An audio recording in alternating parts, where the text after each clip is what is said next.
దేవుని నామమునకు మహిమ కలుగునుగాక. దేవుని ప్రజలైన ప్రియాతి ప్రియమైన సహోదరి సహోదరులందరికీ ఈ శుభ సాయంకాల వేళ దేవుడు నా హృదయంలో పెట్టిన కొన్ని మాటలు నా హృదయంలోంచి మీ హృదయంలోనికి చేర్చాలని చేయుచున్న ఈ ప్రయత్నాన్ని ప్రభువు ఆశీర్వదిస్తాడని నేను ఎరుగుదును.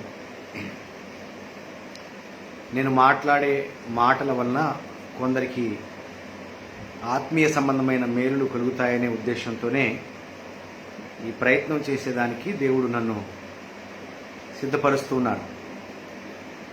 సో లైవ్లోకి కొందరు రావడానికి సమయం పడుతుంది కాబట్టి చిన్న ప్రార్థన చేసుకున్నాం. పరిశుద్ధుడైన తండ్రి, మీకు వందనాలు, స్తోత్రాలు. ఈ సాయంకాల వేళ మీరు మాతో మాట్లాడనై ఉండగా ఆ మాట్లాడిన సంగతులను ఒడిసిపట్టుకొని నీకు మహిమగా, నీకు కిరీటంగా మా జీవితాలు ఉన్నట్లుగా, మా పరిచర్యలు ఉన్నట్లుగా మీరే మరల్చమని, మీరే మాట్లాడమని ప్రభువైన యేసుక్రీస్తు నామములో ప్రార్థిస్తున్నాము తండ్రి. ఆమేన్, ఆమేన్. Yes my dear brothers and sisters, మరి ఈ సాయంకాల వేళ దేవుడు చెప్తున్న విషయాలను మనం జ్ఞాపకం చేసుకుందాం. ఎస్పెషల్లీ మనం భారతీయులం, మనం భారతదేశంలో అనేక మంది మధ్యలో మనం జీవిస్తున్నాం కాబట్టి కొన్ని సంగతులను ఇండియన్ కాంటెక్స్ట్లో కొన్ని విషయాలను మీకు షేర్ చేయాలని నేను ఆశపడతా ఉన్నాను. దేవునికి స్తోత్రం. థ్యాంక్ యూ కిరణ్ పాల్ గారు, thank you so much. Praise the lord. హల్లెలూయా. చూడండి, ఇంజనీరింగ్ విద్యార్థులను గురించి ఆలోచించండి. ఒక ఇంజనీరింగ్ విద్యార్థి ఎలక్ట్రికల్ ఇంజనీరింగ్ అని ఉంటుంది, సివిల్ ఇంజనీరింగ్ అని ఉంటుంది, కంప్యూటర్ సైన్స్ ఇంజనీరింగ్ అని ఉంటుంది, మెకానికల్ ఇంజనీరింగ్ అని ఉంటుంది. సో మెకానికల్ ఇంజనీరింగ్ అనే ఆ విద్యార్థికి మెకానికల్ సబ్జెక్టు మెయిన్ సబ్జెక్ట్గా ఉంటుంది. తనకు ఎలక్ట్రికల్ ఇంజనీరింగ్ గురించి చెప్తారు, సివిల్ ఇంజనీరింగ్ గురించి చెప్తారు, కంప్యూటర్ ఇంజనీరింగ్ గురించి కూడా చెప్తారు. అదేంటండి, నేను మెకానికల్ ఇంజనీర్ కదా, మీరు కంప్యూటర్ ఇంజనీరింగ్ గురించి ఎందుకు చెప్తున్నారు, ఎలక్ట్రికల్ సబ్జెక్ట్ ఎందుకు చెప్తున్నారు? నేను మెకానికల్లోని, నాకు మెకానికల్ సబ్జెక్టే చెప్పండి అంటే కుదురుతుందా? కుదరదు. ఎందుకంటే ప్రతి ఇంజనీరింగ్ విద్యార్థికి ప్రతి ఒక్క సబ్జెక్టు మీద కనీస అవగాహన ఉండాలి. మెకానికల్ ఇంజనీరింగ్ కూడా ఎలక్ట్రిసిటీ మీద అవగాహన ఉండాలి. మెకానికల్ ఇంజనీరింగ్ కూడా కంప్యూటర్ సైన్స్ ఇంజనీరింగ్ గురించి ఐడియా ఉండాలి. ద సేమ్ టైం సంఘములో దేవుడు కొన్ని ఆఫీసెస్ ఏర్పరిచినప్పుడు, ఒకవేళ నేను పాస్టర్ అనుకోండి, నా ఐడియాలజీ ఎప్పుడు పాస్టరల్ మైండ్ సెట్తోనే ఉంటా, నేను ఇవాంజలిస్ట్ మైండ్ సెట్తో ఉండను. నేను పిలువబడింది మెకానికల్ ఇంజనీర్ అండి, so I will care about only mechanical engineering subject, నాకు వేరే సబ్జెక్ట్ గురించి అవసరం లేదన్నట్టుగా ఫీల్ అవుతారు. అదే పెద్ద సమస్య. మనం ఇవన్నీ ఎందుకు చెప్తున్నాను, లోక సంబంధంగా ఉన్న దాన్ని నేను పోల్చి ఎందుకు చెప్తున్నానంటే, మీకు పిల్లలు ఉంటారు, మీరే ఇంజనీరింగ్ విద్యను అభ్యసించుంటారు, మీరు అడగలేదా, నేను మెకానికల్ ఇంజనీర్ కదా, మీరు నాకెందుకు ఎలక్ట్రికల్ సబ్జెక్ట్ చెప్తున్నారని మీరు క్వశ్చన్ చేసి ఉండాలి కదా. నేను డబ్బులు కట్టింది మెకానికల్ ఇంజనీరింగ్ చదవడానికి, నేను డబ్బులు కడితే మీరేంటి సివిల్ ఇంజనీరింగ్ సబ్జెక్ట్ చెప్తున్నారని ఎందుకు క్వశ్చన్ చేయలేదు? ఇట్ మీన్స్ ఒక పాస్టర్ కూడా వేరొక ఆఫీసెస్లో ఉండే వాటి యొక్క లోతైన విషయాల పట్ల అవగాహన ఉండాలి. ఎప్పుడైతే అవగాహన ఉంటుందో ఆ స్పెషలైజ్డ్ పర్సన్ మాట్లాడుతున్నప్పుడు దాన్ని వెంటనే క్యాచప్ చేసి అది మనకు ఆశీర్వాదకరంగా మారుతుంది. సో నా స్పెషలైజేషన్ ఏంటంటే ఇవాంజలిజం కాదు, ఇవాంజలైజేషన్, సువార్తీకరణ. నా లక్ష్యం ఎప్పుడు కూడా, నేను మాట్లాడే ప్రతి మాటలో కూడా సువార్తీకరణను గురించిన కొన్ని విషయాలు తెలుసో తెలియకో అవి ఆటోమేటిక్గా వచ్చేస్తాయి, బుద్ధి పోనించుకోం కదా. అందుకే చూడండి, సిబిఐ వాళ్ళు ఉంటారు, సిఐడి వాళ్ళు ఉంటారు. సిబిఐ డిపార్ట్మెంట్ సిబిఐ చేస్తుంది, మరి సిఐడి డిపార్ట్మెంట్ సిఐడి చేస్తుంది. కానీ వాళ్ళిద్దరు కలిసి పని చేయాలి, వాళ్ళు స్టేట్ పోలీస్తో కూడా పని చేయాలి కలిసి. మేము సిబిఐ వాళ్ళమండి అంటే, ఈ ఊర్లోకి వచ్చాక నీకు పర్మిషన్ ఎవరు ఇస్తారు? నువ్వు సిబిఐ అయినంత మాత్రంలో ఇలా చూపిస్తే నీకు పర్మిషన్ ఇవ్వాల్సింది లోకల్ పోలీస్. సో కాబట్టి కలిసి పని చేయాలి, వ్యవస్థలన్నీ కలిసి పని చేయాలి. భారతదేశంలో కానీ మన తెలుగు రాష్ట్రాల్లో కానీ గవర్నమెంట్ వ్యవస్థలు అన్నిటి ఇంటర్ రిలేటెడ్ అన్నమాట. మేము నీటిపారుదల శాఖ వాళ్ళమండి, మేము విద్యుత్ శాఖతో మేము మాట్లాడమంటే నీ కరెంట్ ఎవడిస్తాడు? డెఫినెట్గా నువ్వు నీటిపారుదల శాఖ అయినా కూడా నీవు ఖచ్చితంగా విద్యుత్ శాఖ అధికారులతో సమన్వయపరచబడి ఉండాలి, వాళ్ళతో మంచి రిలేషన్ మెయింటైన్ చేసి ఉండాలి. దేవునికి స్తోత్రం కలుగును గాక. నేను పాస్టర్ అండి, నేను ఇవాంజలైజేషన్ గురించి పట్టించుకోను. నేనేమో జస్ట్ మ్యాటర్, నాకు ఇవ్వబడిన ఈ 30 మందే నా జీవితం, మరి ఈ 30 మందితోనే నా బతుకు ముగించేస్తాను అంటే ఎట్లా కుదురుతుంది? సర్వలోకానికి వెళ్ళి సర్వ సృష్టికి సువార్త ప్రకటించండి అనే మాట మీరు ఎలా నెరవేరుస్తారు? ఆ విషయం మీ జీవితంలో ఎలా నెరవేరుతుంది? సో కాబట్టి మనము కొరలేషన్ కలిగి పనిచేయాలి. అందులో భాగంగా సువార్త విషయంలో నేను పొందుకున్న కృపను నేను మీకు చేరవేయుచున్నాను. దేవునికి స్తోత్రం. ఏ అమెరికా దేశమో ఏ యూరోప్ దేశమో అయితే వాళ్లకు సువార్త తెలుసు కానీ దానికి లోబడరు. నాతో కలిసి పనిచేసిన కొంతమంది అధికారులు సువార్తను నమ్మరు, యోహాను సువార్తను నమ్మరు. ఎవరు వాళ్ళు? క్రైస్తవులే. మరి ఇంగ్లాండ్ దేశం నుంచి మనకు బైబిల్ ముద్రింపబడి ఇవ్వబడింది. మరి మొదటి దినాల్లో జాన్ గుటెన్బర్గ్ గారు మరి బైబిల్ని ముద్రించి, మరి హిందువులు ఎలా అయితే మరి ఏదైనా కనిపెడితే ముందు కొబ్బరికాయ కొట్టి మరి వాళ్ళు పూజలు చేస్తారో, ఆ ముద్రణ యంత్రాన్ని కనుగొన్నప్పుడు కూడా ఆ జాన్ గుటెన్బర్గ్ గారు మొట్టమొదటిగా ముద్రించింది బైబిలే. వేరే పేపర్ ఎందుకు ముద్రించలేదంటే ఆయన క్రైస్తవుడు కాబట్టి తన దగ్గర అత్యంత విలువైన బైబిల్ని ముద్రించి సమాజానికి ఇచ్చాడు. అటువంటి ఇంగ్లాండ్ దేశంలో పుట్టి పెరిగిన క్రైస్తవులు కొందరు నాతో అంటారు, పిచ్చోడా నువ్వెందుకు యేసు ప్రభు నవ్వుతున్నావు, అదంతా ట్రాష్, అదంతా ఉతిదని చెప్తారు. నాకు భలే నవ్వొస్తుంది.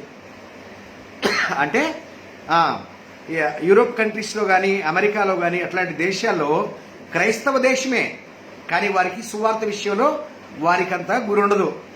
దేవుడు మనల్ని అమెరికాలో పుట్టించలేదు, యూరోప్లో పుట్టించలేదు, కానీ దేవుడి మహత్తరమైన ప్రణాళికలో మనల్ని భారతదేశంలో పుట్టించాడు. ఆ భారతదేశం ఎటువంటిదంటే సృష్టికర్తకు ప్రతిగా సృష్టమును పూజించి సేవించే దేశం. మరి దేవునికి స్తోత్రం చెప్పట్లా, చాలా బాధగా ఉంది. సృష్టికర్తకు ప్రతిగా సృష్టిని పూజించే దేశంలో దేవుడు మనల్ని పుట్టించాడు. నన్ను కూడా అలాగే ఒక సృష్టిని పూజించే క్రమంలోనే నేను పెరిగి పెద్దయ్యాను. 30 సంవత్సరాల పైగా నేను విగ్రహాలలో దేవుడు ఉన్నాడని నమ్ముతూ వాటి వెనక్కి తిరుగుతూ ఉల్లసిస్తూ వాటిని నేను ఆనందిస్తూ వాటిలో నేను గడుపుతూ ఉండగా ఆశ్చర్యకరమైన రీతిలో ప్రభు అయిన క్రీస్తు నా జీవితంలో సువార్తను అందించాడు. ఇది ఆశ్చర్యం కాదు. దేవుని యొక్క అనాదికాల సంకల్పంలో నన్ను ఏర్పరచుకున్నారు. ఆయన సువార్త మహిమ ప్రకాశం నాకు వెలిగేలాగా సహాయం చేశాడు. ఈ అంధకార సంబంధమైన దేవత మనోనేత్రాలకు గురుడితనం కలిగిస్తూ ఉండగా ఆ గుడితనాన్ని గద్దించి యేసునామంలో నాకు విశ్వాసాన్ని ఇచ్చాడు, నిత్య జీవాన్ని ఇచ్చాడు. ఇప్పుడు నేనేం చేస్తానంటే భారతదేశం రక్షింపబడాలని ప్రార్థన చేస్తూ కూర్చుంటాను. చాలామంది చేసేది అదే. సో కాబట్టి నేను ఇక్కడ చెప్పొచ్చేది ఏంటంటే దేవుడు మనల్ని ఎందుకు భారతదేశంలో పుట్టించారంటే సృష్టికర్తకు ప్రతిగా సృష్టిని పూజించే వారి మధ్యలో మనం జీవిస్తున్నాం కాబట్టి ఆ సాక్ష్యమును మన జీవితాల ద్వారా, మన పాదాల ద్వారా, మన పెదవుల ద్వారా మనం తీసుకువెళ్ళవలసిన బాధ్యత ఉంది. నేను చాలా సందర్భాల్లో చాలా మందిని అడుగుతాను, మిమ్మల్ని కుడి చెంప మీద ఎవరైనా కొట్టారా అని అడుగుతాను అనమాట. స్టీఫెన్ యేసు బ్రదర్ మిమ్మల్ని ఎవరైనా కుడి చెంప మీద కొట్టారా అని చాలా మందిని అడుగుతుంటా అనమాట. అదేంటి విచిత్రంగా అడుగుతున్నారు, కుడి చెంప మీద కొట్టడం ఏంటండి, ఎందుకు కొడతారు కుడి చెంప మీద? నోరు మంచిదైతే ఊరు మంచిదంటారు కదా, కుడి చెంప మీద ఎవరు కొడతారు? మరి యేసు ప్రభు వారు ఎందుకు చెప్పారు మరి కుడి చెంప మీద కొట్టువానికి నేను మీతో చెప్పున్నదేమనగా దుష్టుని ఎదిరింపక నిన్ను కుడి చెంప మీద కొట్టువాని వైపునకు ఎడమ చెంప కూడా త్రిప్పుము.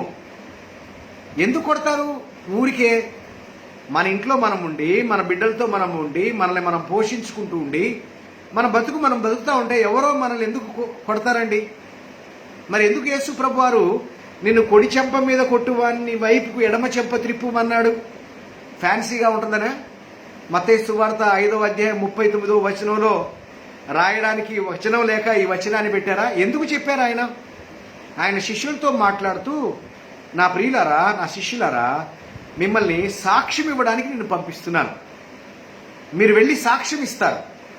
సాక్ష్యం ఇచ్చే సాక్ష్యం అందరికీ నచ్చుతుందా? అన్ని సందర్భాల్లో నచ్చదు. మీరు ఎవరికి సాక్ష్యం ఇవ్వకపోతే అది వేరే విషయం. కానీ మీరు నా మాట విని నాకు మీరు సాక్షులుగా బతికే క్రమంలో మీరు సాక్షిగా ఉంటూ మీ పెదవులతో మీ ప్రకటించడానికి మీ పాదాలతో వెళ్ళినప్పుడు కొన్ని సందర్భాల్లో మిమ్మల్ని కుడి చెంప మీద కొట్టే అవకాశం ఉంది. కుడి చెంపతో కొట్టే కొంప మీద అవకాశం ఉంది. కాబట్టి వారు కొట్టారని మీరు బాధపడక, వారి మీద వ్యాజ్యమాడక, వాడిని ఎదిరింపక, కుడి చెంప మీద కొట్టే వానికి ఎడమ చెంప కూడా త్రిప్పుము. ఎందుకంటే మిమ్మల్ని ఈ పని మీద నేను పంపిస్తున్నాను, సాక్షులుగా ఉండడానికి పంపిస్తున్నాను. ఆ సాక్ష్యమును గదులలో ప్రార్థన ద్వారా కాదు కానీ పెదవులతో ప్రకటించడానికి పాదాలతో వెళుతూ ఈ సాక్ష్యాన్ని మీరు ప్రకటించాలి. నిజంగా ఆలోచించండి, 95% మంది పైగా క్రైస్తవులు వాళ్ళు మేము ప్రార్థన చేస్తున్నామండి రక్షణ విషయంలో అంటారు. బాగా దిస్ ఈజ్ ద మెయిన్ పాయింట్లోకి వచ్చేసాను. నేను ఫలానా దేశము రక్షింపబడడానికి నేను ప్రార్థన చేస్తున్నానండి అంటారు. ఫలానా ఊరు రక్షింపబడడానికి నేను ప్రార్థన చేస్తున్నానంటారు. నేను ప్రార్థన చేయడాన్ని నేను విభేదించట్లేదు, దాన్ని నేను తక్కువ చేయట్లేదు. కానీ ఒకవేళ కేవలం ప్రార్థన మాత్రమే చేయడము అనేది పరిపూర్ణమైన దేవుని చిత్తమైతే పెంతుకోస్తు దినమున 120 మంది శిష్యుల మీద అగ్నిజ్వాలల నాలుకల వంటి అగ్నిజ్వాలలు విభాగింపబడి వారి మీద ఒక్కొక్కరి మీద రాలగా వాళ్ళు లోపలే అన్య భాషలు మాట్లాడచ్చు కదా. లోపలే వారికి వాక్శక్తి అనుగ్రహించిన కొలది వారు లోపలే 120 మంది గుడుపుటానిలాగా ఆలీబాబా అరడజన్ దొంగల్లాగా ఆ రూమ్లోనే గడిపేసేసేది కదా. మళ్ళీ వాళ్ళు మరి ఆ 11 మందితో కూడా లేచి ఆ యూదుల ముందు, ఆకాశంలో చెదిరిపోయిన వారి ప్రజలందరి ముందు ఎందుకు వచ్చి మాట్లాడారు? సగటు క్రైస్తవుడు రక్షణ విషయంలో ఏమనుకుంటాడంటే, నా చెంపకి దెబ్బ పడొద్దు, నా ఉద్యోగం పోవద్దు, నా పరపతి పోవద్దు, నా గురించి చెడ్డగా ఎవడు చెప్పొద్దు. మీ గురించి చెడ్డగా, మీ మీద చెడ్డగా మాటలు పలికినప్పుడు మీ ఫలము పరలోకంలో అధికమవుతుంది. మన గురించి చెడ్డగా ఎందుకు మాట్లాడతారు? మనము పక్కింటి పిన్ని గారితో మంచిగా మాట్లాడుతూ ఉండి వండిన ప్రతి కూర పంపిస్తూ ఉంటే, ప్రతి పండక్కి కావలసినన్ని పంపిస్తూ ఉంటే మనల్ని ఎందుకు చెడ్డగా మాట్లాడతారు? పలానా రాజుగారు మంచోడండి, నిజంగా పలానా రాజుగారి ఇంట్లో ఏ పండుగ వచ్చినా కూడా మాకు మంచిగా పలహారాలు పంపిస్తారండి, ఎందుకు చెడ్డగా మాట్లాడతారు? చెడ్డగా ఎప్పుడు మాట్లాడతారంటే నీవు జీవమును గూర్చిన మాటలు మాట్లాడినప్పుడు చెడ్డగా మాట్లాడతారు. మనవాళ్ళకి అది ఇష్టం ఉండదు. అందుకే చాలా తెలివైన వాళ్ళు ఏం చేస్తారంటే, మేము ప్రార్థన చేస్తున్నామండి, పెదాలతో ఏం చేస్తున్నాం? పాదాలతో ఎక్కడికి పరిగెడుతున్నాం? పాదాలతో డబ్బులు సంపాదించడానికా? పెదాలతో దేవుడు నన్ను ఆశీర్వదించాడు, నాకు బంగారం ఇచ్చాడు, నాకు వడ్డాణం ఇచ్చాడు అని చెప్పడానికి ఆ పెదాలు వాడేది. దేవుడు ఏం చెప్తున్నాడు? ప్రకటించండి, ప్రకటించండి. We need to proclaim the name of the lord. మనం ప్రకటించాలి. ఏం ప్రకటించాలి? నేను మంచోడేనా? నేను మంచోడు రాబాయి, నువ్వు మంచోడి కాదంటే అట్లా కూడా కొడతాడు డెఫినెట్గా. నేను మంచోడని కాదు ప్రకటించాల్సింది, నేను నీది తినాలే, నాది తినాలే. నువ్వు పాపివే, నేను పాపినే. కాకపోతే నీ పాపాలు నీ ముందు పరిగెడతా ఉన్నాయి, నా పాపాలు నా వెనక పరిగెడుతున్నాయి. కొందరు పాపాలు వారితో పరిగెడతాయి. ఏ భేదము లేదు, అందరూ పాపులే. అందుకే అందరము దేవుడని గురించి మహిమను పొందలేకపోతున్న తరుణంలో దేవుడు నాకు అవకాశం ఇచ్చి తన నిత్య జీవాన్ని నాకు బయలుపరిచారు, అందుకే నేను యేసు ప్రభువుని నమ్ముకున్నాను అని ప్రకటించాలి. దేవునికి స్తోత్రం కలుగునుగా. మనోళ్ళు ఏమని ప్రకటిస్తారు తెలుసా? మీరు సినిమాలు చూస్తారండి, మేము సినిమాలు చూడము. నువ్వు సినిమా చూస్తే ఏంటి, సినిమా చూడకపోతే ఆయనకు ఒరిగిపోయేదేంటి? మన నీతి జీవితం కాదు ప్రకటించాల్సింది, దేవుని నీతిని ప్రకటించాలి. క్రైస్తవులు చాలా సందర్భాల్లో చేసే పొరపాటు, మేము సినిమాలు చూడమండి, మేము అది చేయమండి, మేము వాటికి మొక్కమండి, మేము ఆ ప్రసాదాలు తినమండి. ఎవడు చెప్పమన్నాడు ఇవన్నీ? మనకు సువార్త ఎట్లా చెప్పాలా? నేను నీకంటే బెటర్ అంటే చాలేవయ్యా, నువ్వు బెటర్ అయితే నువ్వు ఉంటావు, నాకేంటి అంటాడు. నిజంగా చూడండి, వైన్ షాప్లో ఒక డ్రింక్ చేస్తున్న పర్సన్ దగ్గరికి వెళ్ళి 4 నీతి మాటలు చెప్పండి. ఆ నోట్లో ఉండే అంటాం కదా, ఆ తాగుతున్న మందునే మన మొహం మీద ఉమ్మేస్తాడు. సిగరెట్ తాగేడే వాడి దగ్గరికి వెళ్ళి చెప్పండి, అని వాడికి చెప్పి చూపించండి. నా సిగరెట్ తాగడం ఆరోగ్యానికి హానికరము అని చూడండి, statutory warning, smoking is injurious to health అని చెప్పండి. పోవా సార్లే కానీ అంటాడు. వాడికి తెలీదా స్మోకింగ్ చేయడం తప్పని? స్మోకింగ్ చేస్తే అనారోగ్యం అని తెలీదా? డ్రింకింగ్ చేస్తే తప్పని తెలీదా? వ్యభిచారం చేస్తే తప్పని తెలియదు, ఎవరికి తెలీదు. వ్యభిచారం చేయడం తప్పని ఎవరికి తెలియదు సార్. మనం ప్రకటించాల్సింది మన నీతిని కాదు, దేవుని నీతిని. సంఘంలో మనము నడివాల్సిన జీవనాన్ని మనం సంఘంలో ప్రకటించాలి. మనలంతా రివర్స్ అన్నమాట. ఎక్కడ ఏం చెప్పాలో అది చెప్పరు, ఎక్కడ ఏం చెప్పకూడదు అది చెప్తారు. పాపంలో శాపంలో కొట్టుమిట్టాడుతున్న వాడి దగ్గరికి పోయి, నాన్న నీకు నాకు ఏం తేడా లేదురా, నేను అబ్రహాముని, నువ్వు రాముడివి, అంతే తేడా, పేరే ఊరికే పైపైన, లోపల సేము, ఏ భేదం లేదు నాన్న, ఏ భేదం లేదు. నేను బిషప్ కావచ్చు, డాక్టర్ కావచ్చు, షాంపూ కావచ్చు, సోపు కావచ్చు, నీకు నాకు ఏమి తేడా లేదు. మనమందరము పాపులమే. దేవుడు అనుగ్రహించే మహిమను పొందలేకపోతున్నామని దేవుని కుమారుడైన క్రీస్తు ఈ భూమికి దిగొచ్చాడు తెలుసా. నా టైం బాగుండి నాకు ఆయన మనోనేత్రం వెలిగించి నాకు స్వర్గం ఇస్తానని రాసేశాడు. దేవునికి స్తోత్రం. నువ్వు కూడా స్వర్గానికి వెళ్ళాలని, మన ఇద్దరం ఒకటే తినాలి, మన ఇద్దరం ఒకటే బ్యాచ్.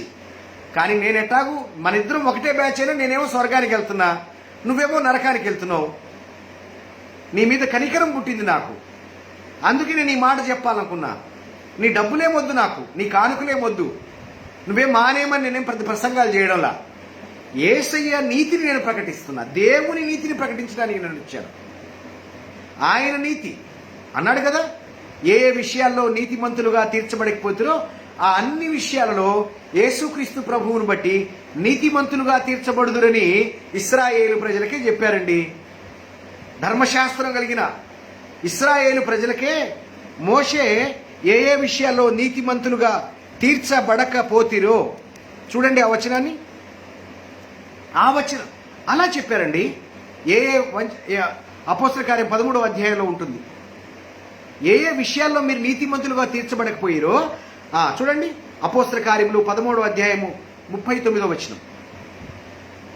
మీరు మోషే ధర్మశాస్త్రము వలన ఏ విషయములలో నీతిమంతులుగా తీర్చబడలేకపోతిరో ఆ విషయములన్నిటిలో విశ్వసించు ప్రతివాడు ఈయన వలననే నీతిమంతుడుగా తీర్చబడుననియు మీకు తెలియనుగాక.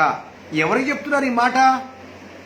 సత్య సంబంధమైన ధర్మశాస్త్రం కలిగిన యూదుడికి యూదుల సమాజ మందిరాల్లో ఆసక్తి అందు పరిచయుడయుండి గమలియేలు పాదాల దగ్గర ధర్మశాస్త్రమును అత్యధికంగా ధ్యానించి తన సమాన వయస్కులలో గొప్ప ఖ్యాతిని గడించిన అపోస్తలుడైన పౌలు ఆ ధర్మశాస్త్రాన్ని పట్టుకొని నేను హెబ్రీయుణ్ణి, నేను పరిసయుణ్ణి, నేను అది ఇది అని విర్రవీగిన అదే సౌలు ఈరోజు యేసు ప్రభు వాక్యాన్ని పట్టుకొని, యేసు ప్రభు సువార్తను పట్టుకొని, హలో అన్నలారా, సహోదరులారా, యూదులారా, ఇశ్రాయేలు ప్రజలారా, ధర్మశాస్త్రమునకు లోబడిన వారులారా, మీరు ఏ ఏ విషయాల్లో నీతిమంతులుగా తీర్చబడలేకపోతురో ఆ విషయాలన్నిటిలో విశ్వసించు ప్రతివాడు ఈయన వలన నీతిమంతులుగా తీర్చబడునని మీకు తెలియనుగా. కానీ ఇశ్రాయేలు ప్రజలకే చెప్పాల్సిన పరిస్థితి.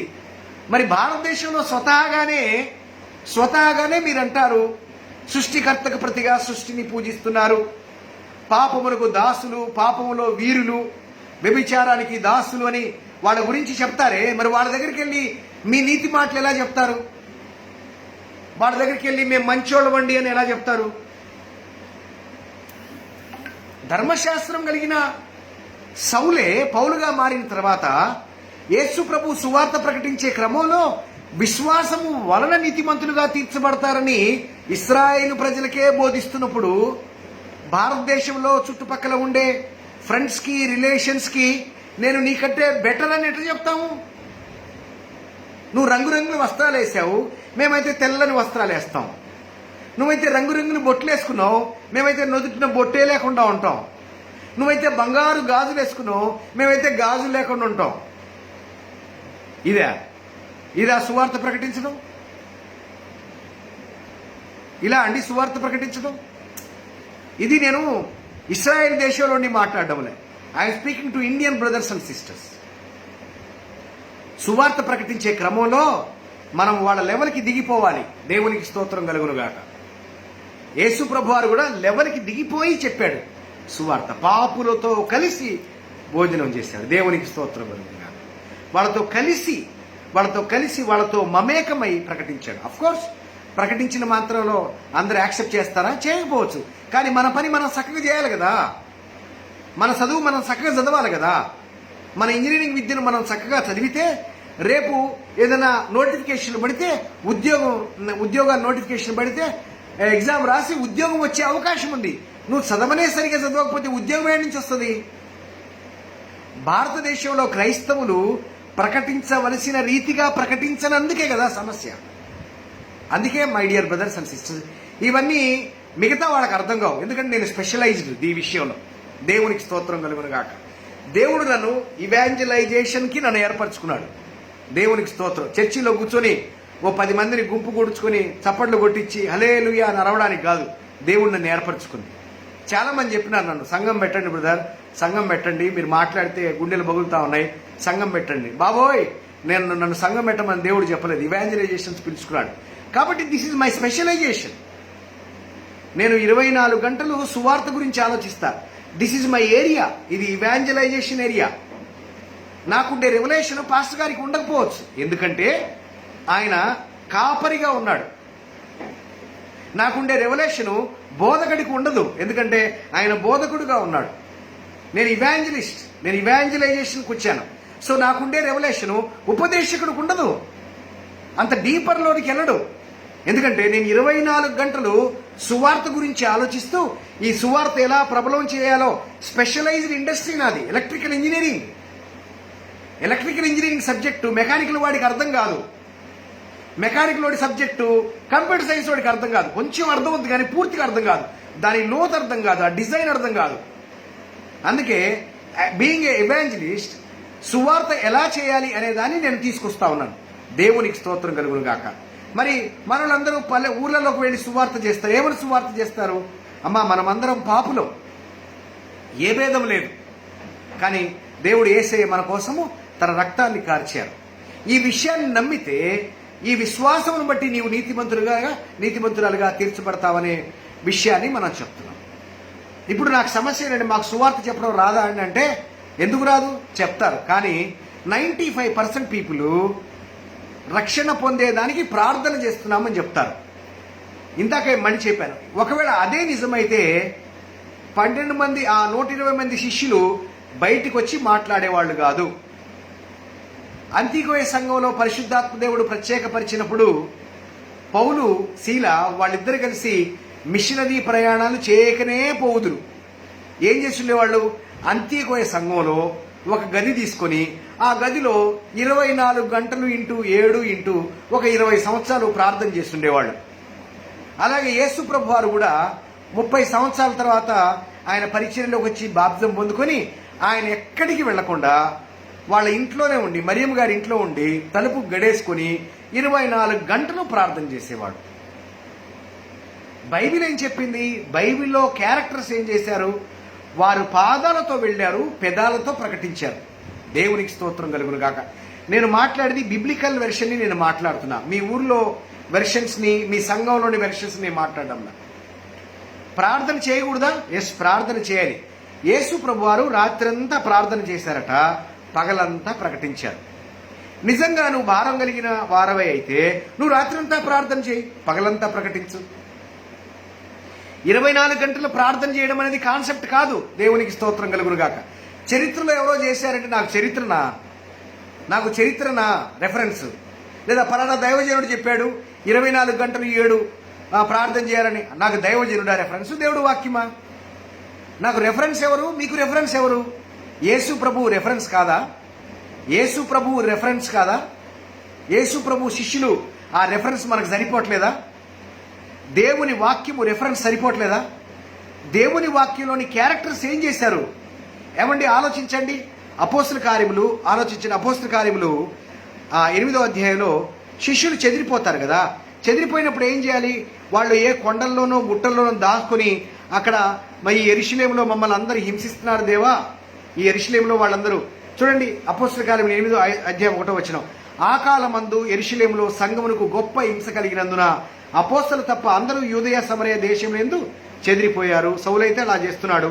అయితే కాబట్టి చెదిరిపోయిన వారు సువార్త ప్రకటించుచు సంచారం చేసిరి. అదేంటి, చెదిరిపోయిన వారు దాక్కొని భయంతో ప్రార్థన చేసి రెండు ఉండాలి కదా. My dear brothers and sisters, చెదిరిపోయిన వారు ప్రాణ భయముతో ఏ కొండల్లోనో గుట్టల్లోనో దాగుకొని గొలుసు ప్రార్థనలు చేసి ఉండొచ్చు కదా. రెఫరెన్స్ ఎవరు మీకు నాకు?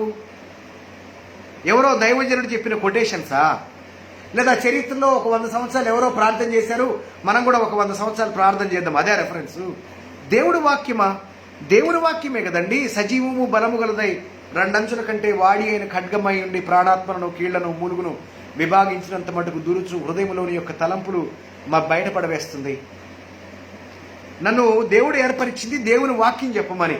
మనుషుల మాటలు, మనుషులు కల్పించిన పద్ధతులు, దైవోపదేశములని వారు బోధించే వాళ్ళు ఉంటారని దేవుడు వాక్యం చెప్తుంది. ఇది మనుషులు కల్పించిన పద్ధతి. మనుషులు కల్పించిన పద్ధతి ఏంటంటే ప్రార్థన చేయండి, రక్షణ గురించి ప్రార్థన చేయండి. బైబిల్ డిడ్ నాట్ సే రక్షణ కొరకు ప్రార్థన మాత్రమే చేయమని కాదు. రక్షణ పొందినట్లుగా ప్రకటించండి, పెదవులతో ప్రకటించండి, పాదాలతో పరిగెడుతూ సువార్త జోడ్లు అన్నాడు ఎఫ్సీలకు రాసిన పత్రిక 6వ అధ్యాయంలో. సువార్త పాదాలు, సువార్త సమాధానకరమైన సువార్త జోళ్ళు, వాటితో మనం వెళుతూ ఆ జోళ్ళు తొడుక్కోవాలి. చెప్పులు, షూ కాదు. సువార్తని ఎప్పుడు మోసుకుని వెళ్ళాలి. ఎవరైనా చెప్పులు లేకుండా ఎవరైనా వస్తే, అన్న మీరు చెప్పులు వేసుకోలేదని చెప్తారుగా డెఫినెట్గా. చెప్పులు లేకుండా వచ్చారేంటని అని అడుగుతారు. నేను ఎక్కడికి వెళ్ళినా సువార్తని తొడుక్కొని వెళ్ళాలి. దేవునికి స్తోత్రం కలుగును గాక. ఎఫ్సీలకు రాసిన పత్రిక చూడండి. ఎఫ్ఎస్సీ రాసిన పత్రిక 6వ అధ్యాయంలో ఆ చక్కని మాట రాయబడింది. ఏమంట? ఎఫ్ఎస్సీ రాసిన పత్రిక 6వ అధ్యాయము 15వ వచనం. ఎవరైనా పోస్ట్ చేయండి దయచేసి. పోస్ట్ చేయండి. పాదములకు చూడండి, పాదములకు సమాధాన సువార్త వలనైన సిద్ధ మనసును జోడు తొలుగుకొని నిలవబడుడి. సిద్ధ మనసు ఉండాలట. అసలు నిజమైన క్రైస్తవుడు ఈ సర్వాంగ కవచం ధరించే దాంట్లో పాదములకు సమాధాన సువార్త వలనైన సిద్ధ మనస్సును జోడు తొలుగుకొని నిలవబడడి అని రాయబడింది. A Christian must always be prepare to preach the gospel. ఇది ఏ తిమోతి గురించో రాయబడింది కాదు, ఏ ఎఫ్ఎస్సీ సంఘానికి మాత్రమే రాయబడింది కాదు.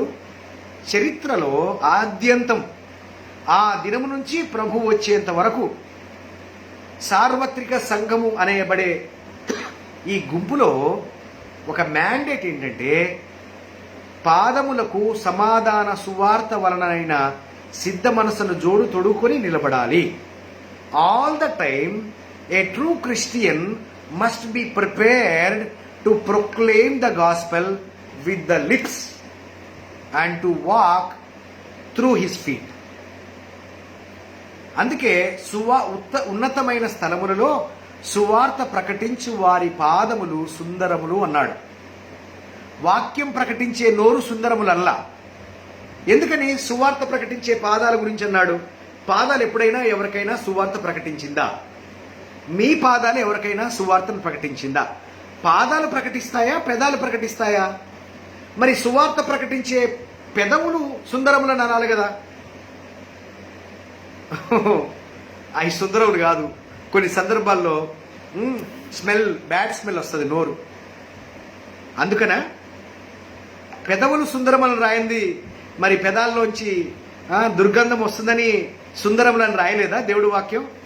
ఎందుకు సువార్త ప్రకటించు వారి పాదములు సుందరములు అన్నాడు? ఎందుకంటే నువ్వో నేనో మోసపోయి ఉంటాం. 24 గంటలు ప్రార్థన చేసి రక్షణ వస్తుందని 24 గంటలు ప్రార్థన గదిలో ఉంటాం. That's a wrong thing. రాత్రంతా ప్రభు ప్రార్థించారు, పగలంతా ప్రభుని ప్రకటించారు. మనం పగలంతా ఉద్యోగం చేస్తాం, రాత్రంతా పడుకుంటాం, 10 నిమిషాలు ప్రార్థన చేసి రక్షణ కోసం, దేశాల రక్షణ కొరకు ప్రార్థన చేస్తున్నాడని కథలు చెప్తాం. ఎవరికి చెప్తాం మనం కథలు? మోసపోకుడి, దేవుడు వెక్కిరింపబడని రాయబడిందా? ఎవరిని మోసం చేయడానికి సిద్ధమయ్యాం మనం? ఎవరిని మోసపుచ్చడానికి మనం సిద్ధపడుతున్నాం? సువార్త ప్రకటించాల్సింది పాదాలతో, సిద్ధ మనసును జోడు తొడుక్కొని, సమాధాన సువార్త వలనైన సిద్ధ మనసు ఉండాలి. You must be always be prepared to preach the gospel. There is no way, there is no alternate, there is no another Bible, there is no another leader to tell something, there is no another doctrine to establish in the kingdom of God, there is no other plans and strategies. మనుషులు కల్పించిన పద్ధతులు దైవోపదేశములని బోధిస్తున్నారట. అంత్యకొయ సంఘంలో పౌలు శీల ఏర్పరచబడిన వెంటనే ప్రయాణాలు చేస్తూ సువార్తను ప్రకటించారు. అపోస్తలుల కార్యం 8వ అధ్యాయంలో కూడా ఆ కాలంలో సంఘమునకు గొప్ప హింస కలిగినందున వారు సువార్త ప్రకటిస్తూ సంచారం చేశారట. సంచారము చేశారు, ప్రయాణము చేశారు. పెదాలతో ఎవరు ప్రయాణం చేయరు. పెదాలు, కొంతమంది అంటారు వారి మాటలు కోటలు దాటాయట. మాటలు కోటలు దాటుతాయా? సువార్తలు కోటలు దాటుతాయా? My dear brothers and sisters, ఈరోజు టైం బాగుంది కాబట్టి ఇట్లా సోషల్ మీడియాలో మనం మాట్లాడుకుంటున్నాం. ఈ సోషల్ మీడియాలో ఎవరు మాట్లాడతా, ఎవరు వింటారు? క్రైస్తవులే వింటారు. ఆ క్రైస్తవులు కూడా నచ్చినవి ఉంటే, వాళ్ళు అనుకునేది ఉంటేనే వింటారు, లేకపోతే వినరు. క్రైస్తవులే వినరు నా మాట, అన్ని నెట్టింటారు. అన్ని జనులు కృష్ణా బ్రదర్ ఏం చెప్తున్నాడో అని చెవులు ఓపెన్ చేసి వింటారా? నిజంగా చెప్పండి. పోనీ మీరెవరైనా గత వారం తిరుమల తిరుపతి దేవస్థానం యొక్క భక్తి ఛానల్ ఓపెన్ చేసి చూసారా? లేదే. మీరు క్రైస్తవులు కదా, హిందూ ఛానల్స్ ఎలా ఓపెన్ చేసి చూస్తారు? మరి అలాంటప్పుడు క్రైస్తవుడు టీవీలో మాట్లాడితే హిందువులు ఎట చూస్తారు? ఇంత చిన్న లాజిక్ ఎలా మిస్ అయిపోయారు? ఎప్పుడో నేను ఒక సినిమా చూశాను, ప్రకాష్ రాజ్ గారు అంటారనమాట, ఇంత చిన్న లాజిక్ ఎలా మిస్ అయిపోయావు నువ్వు అంటాడు. My dear brothers and sisters, నీవు క్రైస్తవుడు అయి ఉండి ఒక్కరోజు కూడా హిందూ ఛానల్ ఓపెన్ చేయవే. మరి అటువంటప్పుడు మరి హిందువులు, సృష్టికర్తకు ప్రతిగా సృష్టమును పూజించే హిందువులు నీ సువార్త ఛానల్ ఎందుకు ఓపెన్ చేసి ఎందుకు చూస్తారు? కొందరు చూస్తారు, మతోన్మాదులు చూస్తారు. ఎందుకు చూస్తారు వాళ్ళు? నువ్వు చెప్పే మాటల్లో ఎక్కడైనా తప్పు ఉందేమో అని ఎతకడానికి.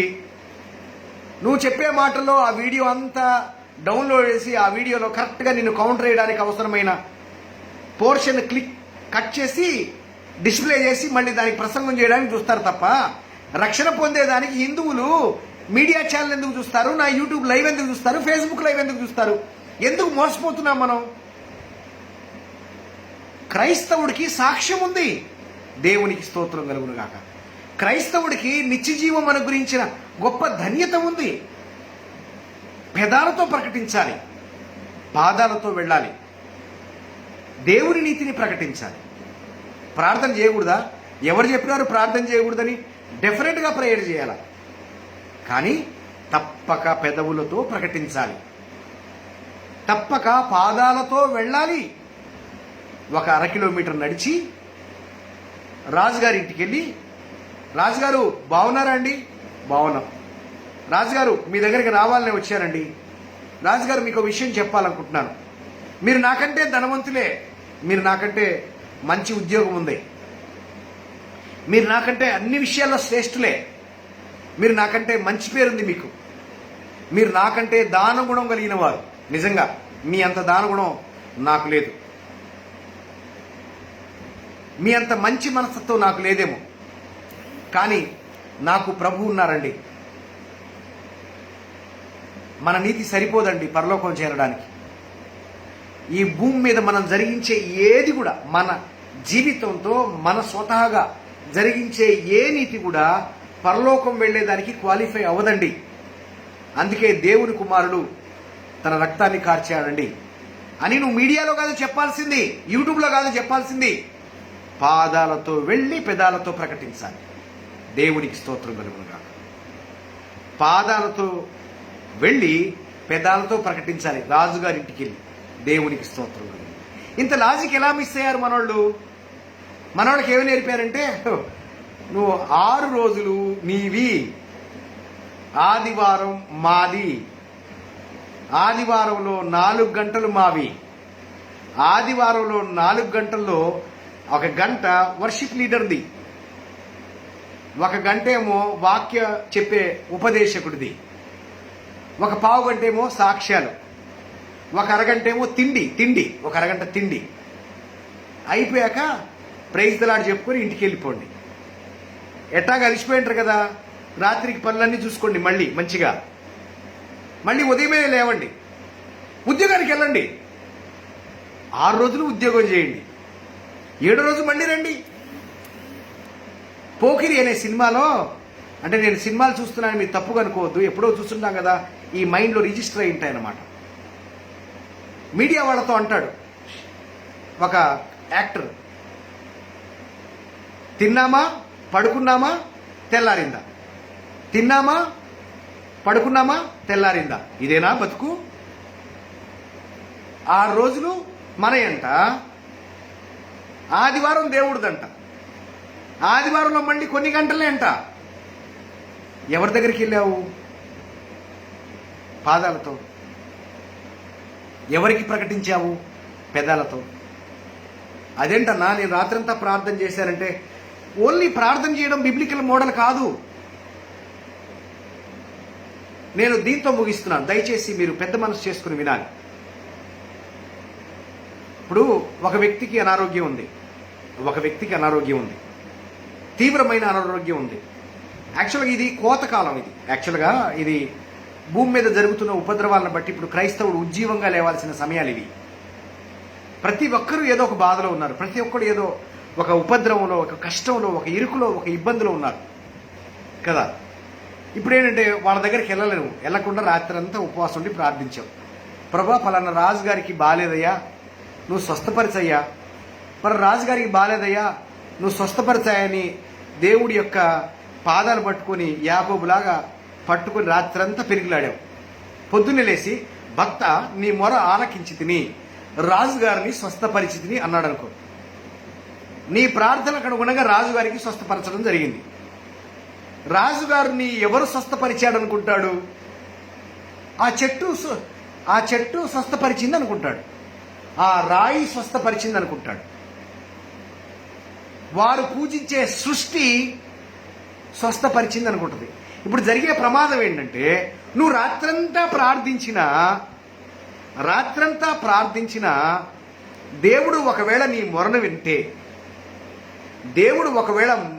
వింటే ఆ మొరలో వినే భాగంగా ఆ వ్యక్తికి స్వస్థతో రక్షణ కలిగిందనుకోండి,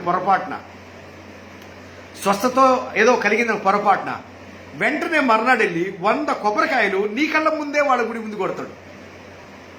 అప్పుడు కానీ తిక్కు కుదరదు. నేను కొంచెం పాస్టర్స్ మాట్లాడినట్టు మాట్లాడను, మన సహోదరుల ఫ్రెండ్స్ మాట్లాడినట్టు మాట్లాడతా. ఎందుకంటే మన మాటలు పాస్టర్స్ వినరు కాబట్టి, దేవుడికి స్తోత్రం, నా మాటలు సహోదరులే వింటారు. సో కాబట్టి విశ్వాసుల్లాగే నేను మాట్లాడుతున్నా. నువ్వు రాత్రంతా ప్రార్థించావు, పెరుగులాడావు, మంచోడివే, నువ్వు మంచి సహోదరివే, భారం కలిగిన వారివే, ప్రేమ కలిగిన వారివే. వేరొకరు కష్టపడుతుంటే చూడలే నువ్వు, పాపం అన్ని జనులు ఇబ్బంది పడుతుంటే నువ్వు చూడలేకపోయావు. రాత్రంతా మోకాళ్ళ మీద ఉన్నావు, మోకాళ్ళకి బండలు పగిలిపోయినాయి, దేవునికి స్తోత్రం. బండలు పగిలిపోయేంత రాత్రంతా మోకాళ్ళు ఉన్నావు. నీ బండలు పగిలింది చూసి దేవుడు బలా నమ్మకమైన వాడా, ప్రార్థన చేస్తున్నవాడా అని వెంటనే in the name of Jesus స్వస్థత పలికేశాడు దేవుడు. వెంటనే కరోనా పాజిటివ్ అలా నెగిటివ్ అయిపోయింది. ఇప్పుడు ఏమంటాడు? తిరుపతి వెళ్తున్నా అంటాడు. మర్నాడు తిరుపతి వెళ్ళి 3వ రోజు గుండుతో వస్తాడు. ఏందన్నా మొన్న కరోనా పాజిటివ్, మళ్ళీ ఇప్పుడు గుండు వచ్చింది ఏంటంటే, మొన్న కరోనా నెగిటివ్ వచ్చిందండి, పాజిటివ్ వల్ల నెగిటివ్ వచ్చింది, 3 రోజుల్లో నెగిటివ్ వల్ల పాజిటివ్ వచ్చింది, అందుకే మొక్కుకున్నా, తిరుపతికి మొక్కుకున్నా, పోయి గుండు గీయించుకొచ్చిన. అదే సో అందుకేనండి మన దేవుడు ఎలాంటి దేవుడు అంటే, ఒక వచనం ఉంది యెషయా గ్రంథంలో చూడండి. యెషయా గ్రంథంలో ఏముంది? నా మహిమను చూడండి. యెషయా గ్రంథం 42:8 వచనంలో చూడండి. యెహోవాను నేనే, ఇదే నా నామము, మరి ఎవనికి నా మహిమను నేను ఇచ్చువాడను కాను, నాకు రావలసిన స్తోత్రము విగ్రహములకు చెందనీయను. చెందనీయను. జీవితకాలం గుర్తుంచుకోవాలి ఈ వచనాన్ని. దయచేసి పోస్ట్ చేయండి ఈ వర్స్ని. యెహోవా దేవుడు పలుకుతున్న మాట, నాకు రావలసిన స్తోత్రమును విగ్రహములకు చెందనీయను. మీ ఆఫీస్లో ఉండే హిందూ ఫ్రెండ్స్ గురించి నువ్వు ప్రార్థించినావు, కానీ నీ పెదాలకి కుట్లు వేసుకున్నావు. నీ పెదాలతో చెప్తే మొహం పగులుతాడని భయం వేసి. యేసై చెప్పారు కదా, నేను కుడి చెంప మీద కొట్టువానికి నీ ఎడమ చెంప కూడా త్రిప్పుమని. నాకు మహా చెడ్డ అలవాటు ఉంది. నేను ఎక్కడ ఉద్యోగం జాయిన్ అయినా జనాలందరికీ తెలుసు, ఈ మనిషి 24 గంటలు సువార్త చెప్తుంటాడు. దేవుడికి స్తోత్రం. అంతకంటే సాక్ష్యం మనం సంపాదించేది ఏముంది? దేవునికి స్తోత్రం. సో మనోళ్ళు ఎంత తెలివైన వాళ్ళు అంటే, చర్చిలో ఏమో రాముడు, బయట ఏమో రేమో. చర్చిలో ఏమో భక్తుడు, బయటేమో అందరితో కలిసి ఉంటాడు, నలుగురితో నారాయణ. చర్చిలో ఏమో అబ్రహాము, బయటికి వెళ్తే ఏమో నారాయణ. సిగ్గు, భయం. ఎక్కడ చెడ్డగా చెప్తారో, ఎక్కడ మన గురించి చెడ్డగా చెప్తారో భయం. మూతికి కుట్టు మిషన్తో కుట్లేసేసుకుంటారు కరెక్ట్గా, మంచిగా నైలాన్ దారంతో. నోరు తెరవరయ్యో, నోరు తెరవరు. ఇంట్లోకి వెళ్ళి సీరియస్ అయిపోయి బండలు బాగా కొడతారట మోకాళ్ళతో. నువ్వేమో నోటితో ప్రకటించవు, పాదాలతో వెళ్ళవు, కానీ మోకాళ్ళకు పని చెప్పి బండలు పగల కొడుతుంటివి. నీ మోకాళ్ళ ప్రార్థనకి దేవుడు కదిలిపోయి నీ ప్రార్థనని వాళ్ళని స్వస్థపడితే ఆ స్తోత్రం అంతా ఆ విగ్రహాలకు వెళ్ళిపోతాం. నా సందేశం వినాలంటే మొదటి నుంచి చివరి వరకు వినాల్సిందే. మధ్య మధ్యలో ముక్కలో వింటే అర్థం కాదు. దయచేసి పూర్తిగా వినండి. నాకు రావలసిన స్తోత్రము విగ్రహములకు చెందనీయను కాబట్టే మీరు దేశాల గురించి ఎంత ప్రార్థన చేసినా నా గురించి ప్రకటించకుండా నేను వినను. లాజిక్ అర్థమైందా? లాజిక్ అర్థమైందా? మీరు రాత్రులు ప్రార్థన చేస్తున్నారు, కానీ మీరు సువార్త ప్రకటించరు. అసలు సిసలైన సువార్త ప్రకటించరు. మాకు ఉద్యోగం వచ్చిందంటే ఎవరికి లేదు ఉద్యోగం? ఎవరికైనా ఉద్యోగం లేదా? ఓన్లీ క్రైస్తవులే ఉద్యోగం చేస్తున్నారా? చెప్పండి ఒకసారి. పలానా మినిస్ట్రీస్కి పోయిన వాళ్ళకే ఉద్యోగాలు ఉన్నాయా? ఇంకా మిగతా బార్ షాపుల్లో ఉండే వాళ్ళకి ఉద్యోగాలు లేవా? నాకు దేవుడు ఉద్యోగం ఇచ్చాడు, నాకు ఆరోగ్యం ఇచ్చాడు, జనాలకు ఆరోగ్యాలు లేవా? మీరే రేటు. అసలు ఎక్కువ అనారోగ్యం పాలేదు మనమేనేమో ఒక రకంగా చూస్తే. అసలు ఉద్యోగుల్లో ఎక్కువ తక్కువ ఉంది క్రైస్తవులకే, డబ్బులు తక్కువ ఉంది కూడా క్రైస్తవులకే. ఏమని చెప్తావు? దేవుడు నాకు డబ్బులు ఇచ్చాడా? చాలే స్వామి, నాకు బోరు, నీకంటే బోరు డబ్బులు ఉన్నాయంటాడు. దేవుడు నాకు ఉద్యోగం ఇచ్చాడంటే చాలే స్వామి, నాకు చిన్నప్పటి నుంచి ఉద్యోగం ఉంది, గవర్నమెంట్ గెజెట్ ఆఫీసర్ అంటాడు. నాకు బంగారం ఇచ్చాడంటే చాలే స్వామి, ఎస్బీఐలో పోయి లాకర్లో చూడు నా దగ్గర ఎంత బంగారం ఉందో. ఇదే సువార్త అంటే. సువార్త అంటే ఏంటండి? అది మనం ఎప్పుడు సువార్త ప్రకటించలేదు కాబట్టి మనం ఎంత ప్రార్థన చేసినా దేవుడు వాళ్ళ రక్షణలోకి తీసుకురాడు. That's it. ఎందుకంటే మీరు ఎప్పుడు సువార్త ఏంటో ప్రకటించలేదు. చాలా మంది క్రైస్తవులు, 95% క్రైస్తవుల గురించి మాట్లాడుతున్నా. 5% always best. Praise the Lord. నాకు చాలా మంది ప్రియ స్నేహితులు ఉన్నారు. I'm not talking about 5%, I'm talking about 95%. మళ్ళీ ఆ 5% చూసి నన్ను తిడుతున్నాడండి అనుకోవద్దు. మీరు 5%, you are best people. You wherever you go, you take the word of God. సమాధానం వలన సిద్ధ మనసుతోటి సువార్త. నేను మాట్లాడేది 95% పీపుల్ గురించి. అందుకే ఈ 95% పీపుల్ ఎంత ప్రార్థన చేసినా భారతదేశానికి ఎందుకు రక్షణ కలగలేదంటే వాళ్ళు ప్రకటించవలసిన సువార్తను ప్రకటించలేదు. మరి మా ప్రార్థనలు ప్రభు వినట్లేదా? ప్రభు వింటాడు. సమస్య ఏంటంటే నువ్వు ప్రభువిని వాళ్ళ సమస్యలన్నీ తీర్చేస్తే స్తోత్రం విగ్రహాలకు వెళ్ళిపోద్ది. సమస్య అది. ఆయన సహాయం చేయలేకుండా ఆయన హస్తము కురచవలేదని రాయబడింది కదా. He can do anything what ever you ask in the name of Jesus. కానీ నువ్వు రైట్ డైరెక్షన్ లో సువార్త ప్రకటించట్లేదే. రైట్ డైరెక్షన్ లో సువార్త ప్రకటించట్లేదే. Praise the lord, praise the lord అన్న. గత రాత్రి నా వైఫ్ సహోదరి నాకు ఫోన్ చేసింది. ఇది family matter, but for benefit of the church I'm sharing. నాకు ఫోన్ చేసింది, నీకు గుడ్ న్యూస్ చెప్పనా అని అంది. గుడ్ న్యూసా? నేను ఏ గుడ్ న్యూస్ గురించి ఎదురు చూడట్లేదు. I cannot guess. లేదు, చెప్పట్లేదు. నీకు గుడ్ న్యూస్ చెప్పనా, అదేంటో గెస్ చేయి అంటా ఉందన్నమాట. అమ్మా, నేను ఏ గుడ్ న్యూస్ కోసం ఎదురు చూడట్లేదు. నా జీవితమే good news. I'm not expecting some definite good news. I do not have any prayer request to have a good news.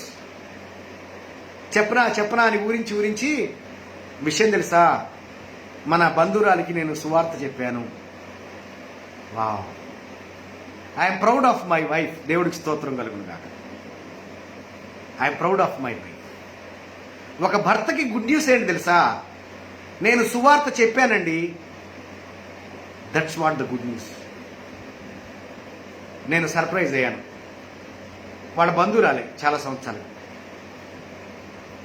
ఏం చెప్పావు అని అడిగాను. తను ఏదో చెప్పుకుంటూ వచ్చింది. She agreed to read the Bible from next day. That's what the good news. Praise the Lord. ఇక చెప్పుడుకి ఇప్పుడు ఏం లేదు, పుస్తకం ఇచ్చేయడమే దేవుడికి స్తోత్రం. ఇక నా పని అయిపోయింది, ఆయన చూసుకుంటాడు ఆ పనిని. ఇక నేను ఎంతసేపు నడుస్తా?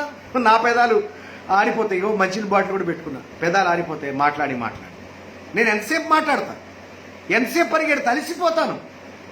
సో కాబట్టి బైబిల్ ఇచ్చేస్తే దేవునికి స్తోత్రం కలుగును. ఆ బైబిల్ చదువుకుంటే వాళ్ళిద్దరూ చూసుకుంటారు, నాకెందుకు టెన్షన్. ఏమిటి సార్ గుడ్ న్యూస్? మనకు చెప్పే గుడ్ న్యూస్ తెలియదు, మనకు కావాల్సిన గుడ్ న్యూస్. ఈ రెండు విషయాల్లో సంఘం 95% ఫెయిల్ అవుతుంది. I'm not talking about 5% people. 5% always better. Praise the Lord. 5% always passion for the kingdom of God. I'm not talking about 5% people. I'm talking about 95% people. నీ పెదాలతో సువార్త ప్రకటించకుండా కేవలము నువ్వు ప్రార్థన చేస్తే జరిగే నష్టం ఏంటంటే, స్తోత్రాలు విగ్రహాలకు వెళ్ళిపోతాయి. కాబట్టి తన మహిమను ఆయన విగ్రహాలకు ఇచ్చువాడు కాదు. కాబట్టి నీ మోకాళ్ళ ద్వారా బండలు పగిలిపోయేంత ప్రార్థన చేసినా నీ ప్రార్థన చచ్చినా వినడు. Unless you speak with your mouth, you proclaim with your mouth, you go through the field. అందుకే మరలా సువార్త ప్రకటించు వారి పాదాలు సుందరాలు. ప్రకటించాలంటే వెళ్ళాలండి. You have to move out of the house. You have to move out of your room. Pentecost దినమున 120 మంది శిష్యులు పరిశుద్ధాత్మతో నింపబడిన వారు they came out of the room. మేడ గదిలో నుండి బయటకు వచ్చారు. సంపూర్ణ ఉపవాస రాత్రి ప్రార్థనలు కాదు చేయాల్సింది, సువార్త సంచారాలు చేయాలి. దేవుడికి స్తోత్రం కలుగును గాక. ఏ చర్చ అయినా 60 మంది కలిసి ఒక వారం సువార్తకి వెళ్తున్నారా? ఎక్కడెక్కడో వింటుంటాం అప్పుడప్పుడు. ఈ లోపల మన సాక్ష్యం అంతా పోగొట్టుకున్నాం, ప్యాడ్ నీళ్లు పోయించుకునే పరిస్థితికి వచ్చాం. వి లాస్ట్ ద టెస్టిమోనీ. క్రైస్తవుడు హీ లాస్ట్ ద టెస్టిమోనీ.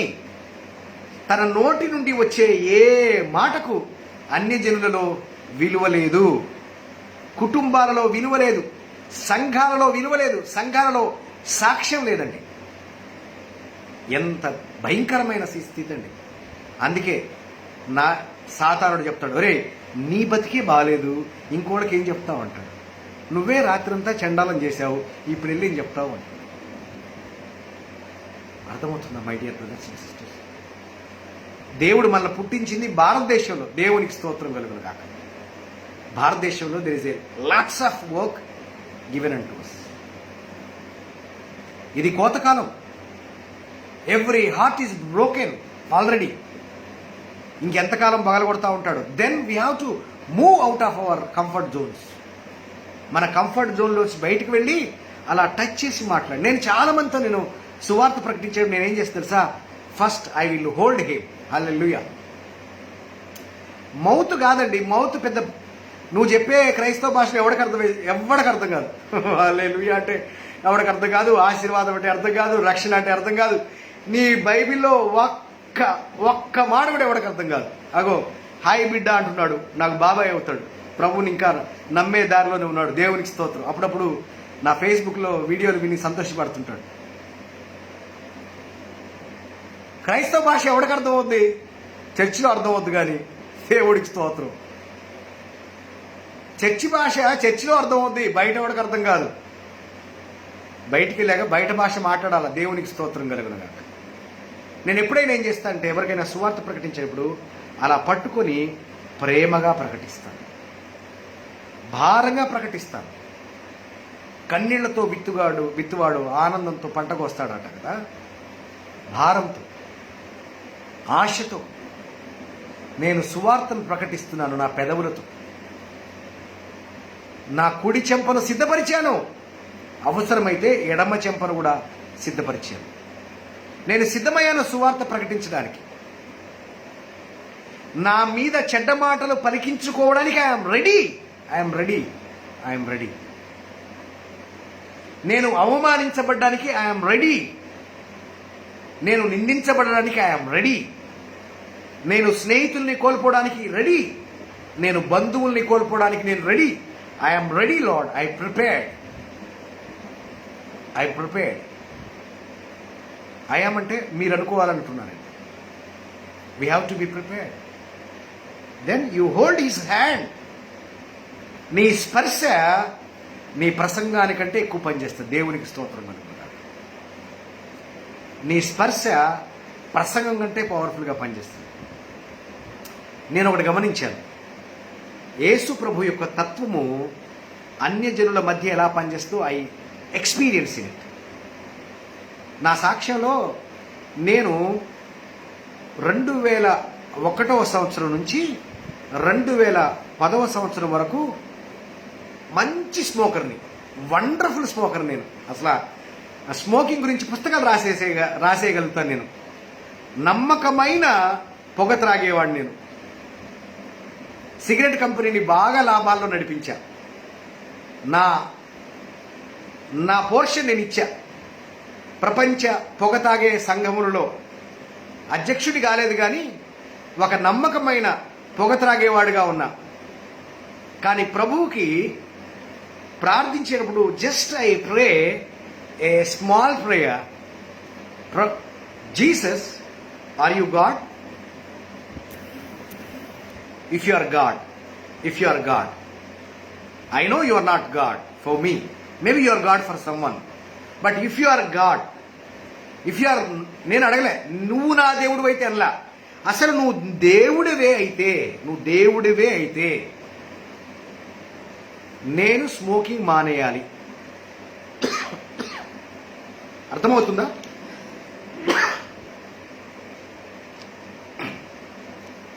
నువ్వు దేవుడు అయితే స్మోకింగ్ మానేయాలి అని అనుకున్నా. మీరు నమ్ముతారా? అప్పటికి 10 సంవత్సరాలుగా నేను స్మోక్ చేస్తున్నా, నమ్మకమైన వాడుగా. కానీ 3వ రోజు నుంచి నేను కంప్లీట్ స్మోక్ క్విట్ చేశాను. 7th డేలో నేను సిగరెట్ చూసినా కూడా వాంతి అవుతుంది అన్నమాట. I was so shock. అసలు దేవుని యొక్క బలప్రయోగం నా మీద జరిగింది. క్రైస్తవుడైనప్పుడు కాదు, హిందూగా ఉన్నప్పుడే. దేవునికి స్తోత్రం కలుగునుగా. దేవుడు ఎవరి కోసం ఎదురు చూస్తున్నాడు తెలుసా? నువ్వు చెల్లించే అర్థం పర్థం లేని స్తోత్రాల గురించి ఆయన వెయిట్ చేయడంలా. ఎందుకంటే ఈ ప్రజలు పెదవులతో ఘనపరచుదురు కానీ హృదయం నాకు దూరంగా ఉందన్నాడు. క్రిస్టియన్ పీపుల్స్ ఆ పెదాలతో ఘనపరుస్తారు కానీ their heart is not with God at all. అందుకే he never listen the prayer of many Christian people. వాళ్ళు ప్రార్థన చేస్తే ఏమి జరగదు. Nothing will happen. ఎందుకంటే పెదాలే, హృదయం లేదు. కానీ హిందువులు ప్రార్థన చేస్తే నాలాంటోడు ఛాలెంజ్, ఆయనకు ఛాలెంజ్. నేను విసిరిన ఛాలెంజ్ మామూలు ఛాలెంజ్ కాదు, నిజమండి. I'm not joking. నేను సరదాగా చెప్పడంలా, నా జీవితంలో జరిగింది చెప్తున్నాను. 2011వ సంవత్సరంలో ఆగస్టు మాసంలో, కోర్స్ జూలై మాసంలో అలా జరిగినట్టు, జూన్ జూలై ఆ సమయాల్లో. నీవు దేవుడు అయితే, నువ్వు నా దేవుడు అయితే కాదు, అసలు నువ్వు దేవుడు అయితే నేను స్మోకింగ్ మానేయాల, ఛాలెంజ్. నువ్వు చేయలేవని నాకు తెలుసు అనుకున్నాను నా మనసులో. అంటే మనం కొంచెం హిందూ ఎక్స్ట్రీమిస్ట్ కదా నేను. నా నేచర్ ఏంటో తెలుసా? ఈరోజు మతోన్మాదులని విర్రవీగుతున్నారు కదా, ఆ సంఘానికి నేను అధ్యక్షుడిగా ఉండేవాడినేమో ఒకళ్ళు, నేను హిందూగా కంటిన్యూ అయి ఉంటే. దేవుడికి స్తోత్రం, నన్ను దేవుడు మార్చాడు. హైట్తో సంబంధం లేదు, నేను హైట్తో సంబంధం లేదు పోరాడాలంటే. మాట్లాడే సత్తా ఉంటే చాలు. దేవునికి స్తోత్రం కలుగును కాక. ఈరోజు తమ మాటలతో అనేక మంది మనసులు చెరుపుతున్న అనేక మంది మతోన్మాదులకు నేను లీడర్గా ఉండేవాడేమో. హిందూ ఎక్స్ట్రీమిస్ట్ నేను. I made a challenge to Jesus Christ. నువ్వు దేవుడు అయితే ఈ స్మోకింగ్ మానేయాలా. కదిలిపోయాడేమో దేవునికి స్తోత్రం కలుగును గాక. నేను ఇప్పటికీ చాలా మంది తాగుబోతు క్రైస్తవులు చూస్తుంటా. బ్రదర్, చాలా మంది ఫోన్లు చేసి, బ్రదర్ నాకు స్మోకింగ్ పోవట్లే బ్రదర్, ప్రార్థన చేయండి బ్రదర్. పోదు. ఎందుకంటే కేవలం పెదాలే, హృదయం దూరంగా ఉంది, పోదు. కానీ ఒక హిందూ ప్రార్థన చేస్తే వింటాడు దేవుడు. దేవునికి స్తోత్రం కలుగును. నాకు తెలిసిన తప్పిపోయిన కుమారుడు ఎవరో తెలుసా? చర్చి నుంచి సినిమాలకు వెళ్ళినోడు కాదు, చర్చికి రాకుండా డ్యూటీ చేసుకునేవాడు కాదు తప్పిపోయిన కుమారుడు అంటే. తప్పిపోయిన కుమారుడు అంటే తల్లి గర్భంలో రూపింపబడిన తర్వాత ఈ లోకంలోని తంత్రాల చేత, మాయల చేత, ఈ అంధకార సంబంధమైన దేవత చేత మార్గము తప్పిన చుక్కల వలె తిరుగుతున్న మానవ జాతిలోని ప్రభువుని ఎరగని వాడు తప్పిపోయిన కుమారుడు. తప్పిపోయిన కుమారుడి స్టోరీలో తండ్రి పరిగెత్తుకుంటూ వచ్చి ముద్దు పెట్టుకుంటాడట, నేను తప్పిపోయిన కుమారుణ్ణి. తల్లి గర్భంలో రూపించక మునుపు నా గురించి కూడా, నా అవయవాల గురించి కూడా రాశాడు. మన దేవుడు అంత చీపుగా ఉండే పక్షపాతి కాదు.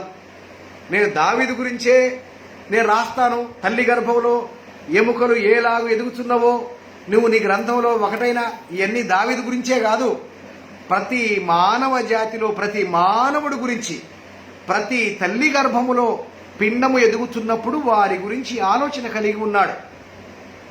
ఆ వ్యక్తులు పిండమై పెరిగి పెద్దవాడై 9 నెలల తర్వాత బిడ్డ లోకంలోకి వచ్చి లోకంలో తిరుగులాడుతూ ఊహ వచ్చిన తర్వాత ఎల్లప్పుడూ కేవలం చెడ్డగా అయిపోయిన తర్వాత, పాప భూయిష్ఠుడిగా అయిపోయాక ఒక మంచి క్రైస్తవుడి పాదాలతో వెళ్ళి ప్రకటిస్తే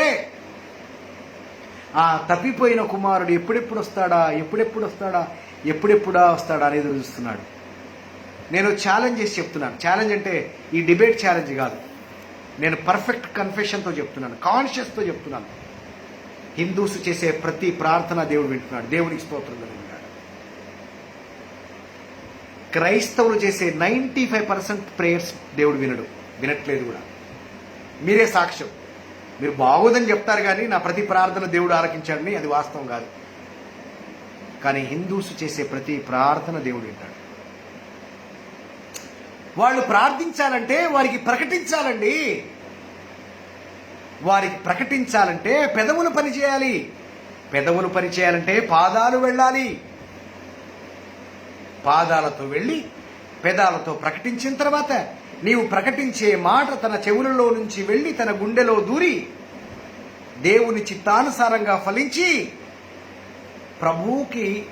ప్రభువు నామం బట్టి ప్రార్థన చేయువాడెవడో వాడు రక్షింపబడును అని రాయబడింది.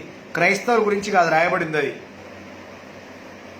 క్రైస్తవులు ఆల్రెడీ ప్రభువుని నమ్మేశామని చెప్తున్నారు. సాక్ష్యాలు. క్రైస్తవుల గురించి కాదు రాయబడింది అది. రోమిలకు రాసిన పత్రికలు రాయబడింది.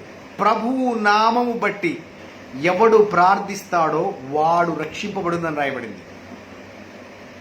ఎప్పుడు బుక్కుని క్రైస్తవ యాంగిల్లోనే చదువుతామా? ఇది క్రైస్తవ యాంగిల్లో చదివే బుక్. ఇది మానవ జాతికి ఇచ్చిన బుక్ కాదు. ఇది దేవునికి స్తోత్రం కలుగునుగా. ప్రభువు నామం బట్టి ప్రార్థన చేయువాడెవడో వాడు రక్షింపబడును. ప్రభువు నామం పట్టి ప్రార్థించాలంటే వినాలి కదా. వినాలంటే ప్రకటించాలి కదా. ప్రకటించాలంటే పంపబడాలి కదా. పంపబడాలంటే సంఘం ఏం నేర్పిందో చెప్పనా? సంఘం ఏం నేర్పిందో చెప్పనా? కొంచెం కష్టం ఉంటుంది వినాలంటే. గుండె నిబ్రం చేసుకోవాలి. నేను మాట్లాడే మాటలు కొన్నిసార్లు గుండెలు పగిలిపోయే మాటలు వస్తాయి నా లోపల నుంచి. మేము వెళ్ళం, మేము పంపం. మేము వెళ్ళం, మీరు వెళ్ళబాకండి, పంపబాకండి. 6 దినాలు మీవే. 6 దినాలు మీవే. మీ ఇష్టం, రచ్చ చేయండి అంటారు హిందూస్లో మాట్లాడి. మీరు రచ్చ చేయండి 6 నెలలు, 6 రోజులు. 7వ రోజు మాత్రం కూడిక టైంకి రండి. కూడికకి టైం రాకపోతే ఆ రోజు దంచి పడేస్తారు పాస్టర్ గారు. మనోళ్ళకి నేను మొన్న వీడియో విన్నా, పెద్ద దైవ సేవకుడే చెప్పారు ఏంటంటే, మందిరానికి ఎలా పోవాలో నీ ప్రవర్తన చూసుకో. అంటే తెలుగు క్రైస్తవ సంఘము మందిరానికి ఎలా పోవాలో కూడా తెలుసుకోవలసినంత లోయెస్ట్ స్టాండర్డ్లో క్రిస్టియానిటీ ఉందా? కాలమును బట్టి చూస్తే సర్వలోకానికి వెళ్ళాల్సిన క్రైస్తవులు మందిరానికి ఎలా రావాలో ఒక ప్రసంగం చేయాల్సి వచ్చింది. దానికి మళ్ళీ 5 నిమిషాల వీడియో క్లిప్, మళ్ళీ అది వైరల్, మళ్ళీ ప్రతి వాట్సాప్లో అదే. మళ్ళా ఓరి నాయనో, క్రైస్తవుల రేంజ్ ఎదా? This is the range of Christian range. అదే అండి రేంజ్. మందిరానికి పోయేటప్పుడు నీ ప్రవర్తన బాగా చూసుకో అనేది ఆ రేంజ్. అంటే మనం అది దాటలేదు ఇంకా. అంటే మన డిసైపుల్షిప్లో చర్చికి ఎట్ట రావాలో కూడా సరిగా డిసైపుల్ చేసి వాళ్ళని చర్చికి రాలించలేనంత వీక్ డిసైపుల్షిప్ చేస్తున్నాం మనం. దేవునికి స్తోత్రం. కాలాన్ని బట్టి చూస్తే బోధకులై ఉండాల్సిండగా, సర్వలోకానికి వెళ్ళవలసి ఉండగా, మొదటి మూలపాఠాలు పెద్ద పెద్ద దైవజనులు చెప్పాల్సిన పరిస్థితికి వచ్చింది. సంఘం ఏం చెప్తుందంటే, మీరు వెళ్ళబాకండి, మీరు పంపబాకండి, మీరు ఇవ్వండి. మీరు వెళ్ళబాకండి, మీరు పంపబాకండి, కానీ మీరు ఇవ్వండి. వెళ్ళే దాని గురించి ప్రసంగం ఉండదు, పంపే దాని గురించి కమిట్మెంట్ ఉండదు, కానీ ఇచ్చేదాని గురించి ఏదో ఒక రకంగా, ఏదో ఒక సందర్భంలో, ప్రతి కూడికలోనూ, ప్రతి ప్రసంగంలోనూ ఇండైరెక్ట్ గానో డైరెక్ట్ గానో చెప్తారు. వెళ్ళే దాని గురించి ఉండదు, పంపే దాని గురించి ఉండదు, ఇచ్చే దాని గురించి మాత్రం డెఫినెట్గా ఉంటుంది. బైబిల్ ఏం చెప్పింది? వెళ్ళండి, చేత కాకపోతే పంపండి. ఇవ్వడం అనేది అది ఒక యాక్టివిటీ కాదు, అది లైఫ్ స్టైల్. ఇవ్వడం అనేది లైఫ్ స్టైల్. అది ఒక యాక్టివిటీ కాదు, అది ఒక ప్రసంగం కాదు. వెళ్ళడం అనేది ప్రసంగం, పంపండి అనేది ప్రసంగం. యెషయా గ్రంథంలో కూడా యెషయా గారికి దర్శనం కలిగిన వెంటనే సింహాసనం నుంచి ఇచ్చిన మాట ఏంటంటే, మా నిమిత్తము ఎవడు వెళ్ళును. ఏంటి ఆయనకు అంత తొందర? పెద్ద ఆయనకి ఏంటి తొందర? దేవుడికి ఏంటి అంత తొందర? ఆగొచ్చు కదా, మరి ఇంకేం ప్రసంగం చేయొచ్చు కదా. ఎవడు వెళ్తాడు? ఆయన సింహాసనం నుంచి చూసేది ఏంటి తెలుసా? నువ్వు ఏమి ఇస్తావా? చినిగిపోయిన నోట్లు ఇస్తావా? సత్తు నాణ్యాలు ఇస్తావా? 2000 రూపాయలు తడతడలాడే నోట్ ఇస్తావా? బార్కోడ్ పెట్టుకొని ఫోన్పే గూగుల్ పేలో కొడతావా? అది కాదు ఆయన చూసేది. ఎవరు వెళ్తారు? యెషయా గ్రంథం 6వ అధ్యాయం చూడండి. నేను విస్తరించి మాట్లాడొద్దనే అనుకుంటున్నాను, కానీ దేవుడు మాట్లాడిస్తున్నాడు. మనం ఏం చేయలేం, ఇది ఆయన సమయం. Glory be to God. ఏమన్నాడు? యెషయా గ్రంథం 6వ అధ్యాయం, యెషయా గ్రంథం 6వ అధ్యాయం 8వ వచనం. అప్పుడు నేను ఎవని పంపెదను? యెషయా నువ్వు పోవా అనలేదు. యెషయా వింటున్నాడు. కనబడ దేశం నేను ఎవరిని పంపెదను. గుండెలు కొట్టుకుంటాడు ఇట్లా, నేను ఎవరిని పంపించాలి అని. యెషయా నువ్వు పోవా, యెషయా లేకపోతే నువ్వు పంపివా అనలేదు. ఆయన మనసంతా తప్పిపోయిన కుమారుడి మీదే ఉంది. ఇది మనకెప్పటికీ అర్థం కాదు. ఇది ఎప్పటికీ అర్థం కాదు. సేవకుడి యొక్క మనసు, దేవుని యొక్క మనసు, సంఘ సభ్యుల మనసు తప్పిపోయిన వాళ్ళ మీద ఉండాలి. దేవునికి స్తోత్రం కలుగునుగా. మన దేవుడి మనసే పంపించేదానికి ఆలోచిస్తున్నప్పుడు సంఘ సేవకుడు పంపించే దాని మీద ఎందుకు ఆలోచన ఉండదు? సంఘ సభ్యుడికి వెళ్ళాలి అనే ఆలోచన ఉండదు, లేదా పంపాలనే ఆలోచన ఎందుకుండదు? సంఘం కూడా అదే నేర్పింది. వెళ్ళడం పెద్ద పని కాదండి, పంపడం కూడా పెద్ద పని కాదు. ఇవ్వడం చాలా ఇంపార్టెంట్. మీరు ఇవ్వాల్సిందే, ఖచ్చితంగా ఇవ్వాల్సిందే, డెఫినెట్గా ఇవ్వాల్సిందే. ఇస్తే మళ్ళీ బిల్డింగ్ కట్టాలి, పెయింట్లు వేయాలి, ముస్తాబు పెద్ద మందిరం కట్టాలి. మీకు విషయం తెలుసా? చాలా మందికి తెలియదు ఈ విషయాలు. యూరోప్లో చర్చి బిల్డింగ్లన్నీ బార్ అండ్ రెస్టారెంట్లు ఉన్నాయి. తెలుసా మీకు ఆ విషయం? చర్చిలో అన్ని బార్ అండ్ రెస్టారెంట్లు ఉన్నాయి.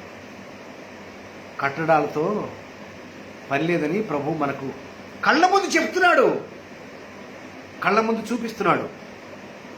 ఒకవేళ కట్టడాల మీదే ఫోకస్ చేస్తే జరగబోయేది కూడా అదే. ఎందుకంటే ఈ 100 మంది లక్ష్యం ఏంటంటే కట్టాలి, ఇమ్మీడియట్గా కట్టాలి. ఆర్సీసీ కాంక్రీట్ వేయాల్సిందే డెఫినెట్గా.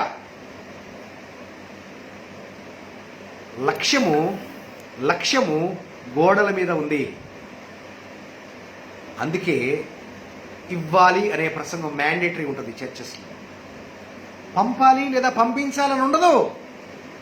కానీ నన్ను రక్షించిన ప్రభువు ఆయన వాక్యములో, ఆయన స్ట్రాటజీలో, ఆయన అపోస్తులలో, ఆయన సేవకులలో, ఆయన ప్రవక్తలలో ఏముందో తెలుసా?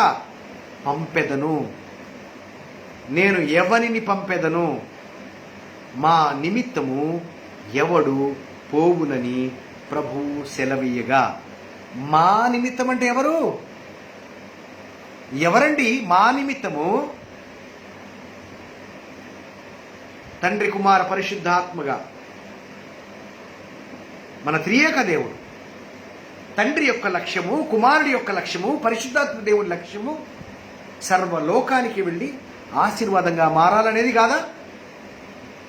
అబ్రహాము సంతానంగా ఉన్న మనల్ని బట్టి ఆశీర్వాదం చేరదా ప్రపంచానికి? వెంటనే యెషయా అన్నాడు, అంతటా నేను చిత్తగించుము, నేనున్నాను, నన్ను పంపు. తెలివైనోడైతే ఏమనాలా? ఎక్కడికి పోవాలి స్వామి అనాల. స్వామి ఎక్కడికి పోవాలి, ఊరు అడ్రస్ చెప్పవా అని అడగాల. అసలు యెషయా గారు ఎంత ప్రేమికుడు అంటే దేవుడికి, నన్ను పంపేయి అన్నాడు. దేవునికి స్తోత్రం. అడ్రస్ అడగలే, సెండ్ మీ, ఐఎమ్ హియర్ అన్నాడు. సెండ్ మీ, ఐఎమ్ హియర్ అన్నాడు. That's what the lover of God. నోట్లు కాదు, అవి కోట్లు అయిపోతాయి. నీ నోటు కోట్ అయిపోద్ది, నీ నోటు బూట్ అయిపోద్ది, నీ నోటు ఐఫోన్ అయిపోద్ది. నోట్లు ఎంత ఇస్తావో నాకు తెలియదు, అవి మీరు చూసుకోండి. నోట్ల గురించి మీరు చూసుకోండి, నన్ను లాగొద్దు ఆ విషయం. నా ఏరియా ఇవాంజలైజేషన్.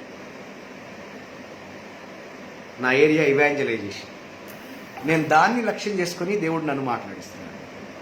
మీరు కానుకలు ఇచ్చుకోండి, 25% ఇవ్వండి, 50% ఇవ్వండి, ఆస్తి మీ పాదాల మీద పెట్టండి. నాకేంటి బాధ?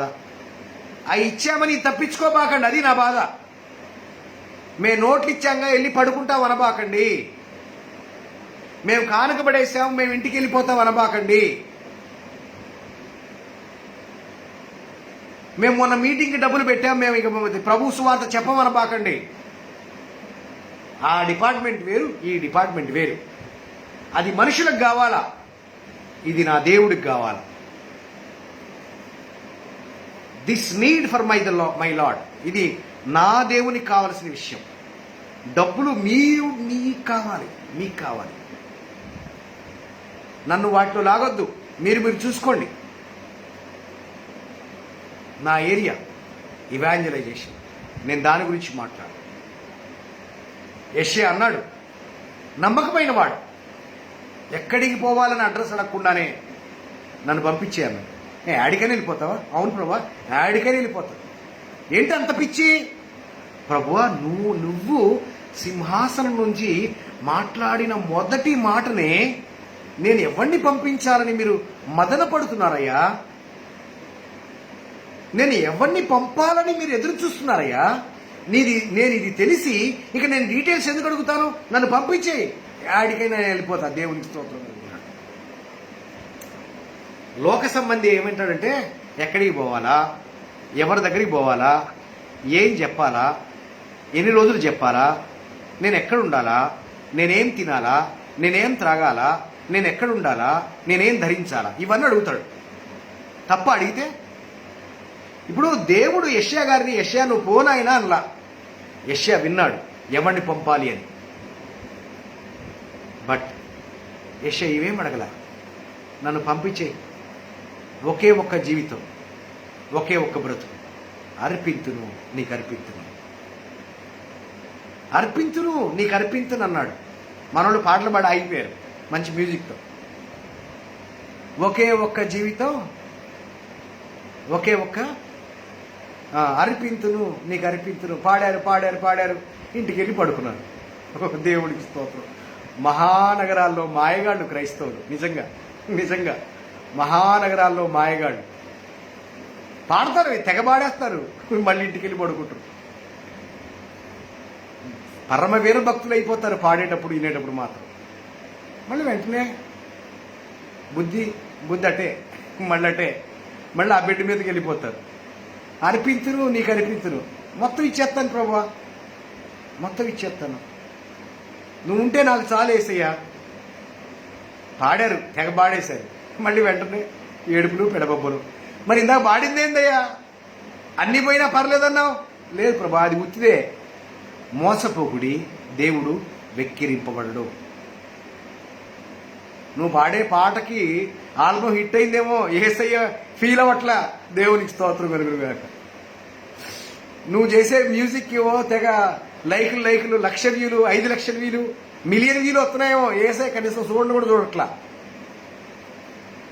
చూడట్లా యేసయ్య. మనమేదో లోపల pseudo Joy, pseudo spiritual life అలా ఉంటుంది. ఎండమావి సౌదీ అరేబియాలో కూడా ఎండమావులు ఉన్నాయి. పెద్ద చెరువులాగా ఉంటుంది. చూస్తే ఆడేముండదు. గూగుల్ మ్యాప్ చూస్తే కూడా అక్కడ పెద్ద చెరువు ఉన్నట్టుగా ఉంటుంది. ఆడ చూస్తే రియాలిటీలో ఏముండదు. తెగ భక్తుల్లా కనపడతారు, మ్యాటర్ ఏముండదు. ఒకే ఒక్క జీవితం, అర్పింతును నీకు అర్పిస్తావు, ఇంటికి వెళ్ళి పడుకుంటావు. That's not God wanted. ఇప్పటిదాకా నడిచిందండి, ఇప్పటిదాకా వర్కౌట్ అయింది, ఇక వర్కౌట్ కాదు. సంగములకు ఆత్మ చెప్పుచున్న మాట వినుడుగాక. ఇప్పటిదాకా వినలే, ఇట్స్ ఓకే. టైం బాగుండి రోగాల బారిన పడకుండా, ఈ లోకాన్ని విడిచిపెట్టకుండా, తీర్పులోకి వెళ్ళిపోకుండా, still we are alive in this life. The patterns of the world shall go out of from our life. We have to be planted in the word of God. ఆ వర్డ్ ఆఫ్ గాడ్ని మనము ధరించుకోవాలి. దేవునికి స్తోత్రం కలుగును. ఆ వాక్యమే శరీరధారిగా, కృపా సత్య సంపూర్ణుడుగా మన మధ్య నివసించను కదా. ఆ వాక్యాన్ని ధరించుకున్న క్రైస్తవుడు యేసు ప్రభువును ధరించుకుని సమాజంలో బ్రతికెను. దేవునికి స్తోత్రం కలుగునుగాక. యేసు ప్రభు ఎంత ప్రేమ కలిగిన తండ్రి దేవుడు అంటే, ఎంత ప్రేమ కలిగిన దేవుడు అంటే, అసలు ఒక తండ్రి ఎప్పుడు కూడా తన బిడ్డలు తనకంటే ఉన్నత స్థానం వెళ్ళాలని కోరుకుంటారు. తండ్రి క్యారెక్టరే అంత. ఇప్పుడు నా తండ్రి ఉన్నాడు, నా తండ్రి కూరగాయలు అమ్ముతున్నారు, మా ఫాదర్ వెజిటబుల్ షాప్. నేనేమో వేరే దేశంలో మంచి ఉన్నత ఉద్యోగంలో ఉన్నా. కుళ్ళుకుంటాడా మా నాన్న? మా నాన్న కుళ్ళుకుంటాడా? నేను ఉద్యోగం చేస్తున్నానని కుళ్ళుకుంటాడా? మా నాన్నకంటే ఎక్కువ తెలివి వచ్చిందని కుళ్ళుకుంటాడా? మా నాన్నకంటే ఎక్కువ ప్రయోజకుడిని అయ్యానని కుళ్ళుకుంటాడా? మా నాన్నకంటే ఎక్కువ తిరుగుతున్నాను, ఎక్కువ సంపాదిస్తున్నానని కుళ్ళుకుంటాడా? ప్రౌడ్గా ఫీల్ అవుతాడు. అది తండ్రి తత్వం.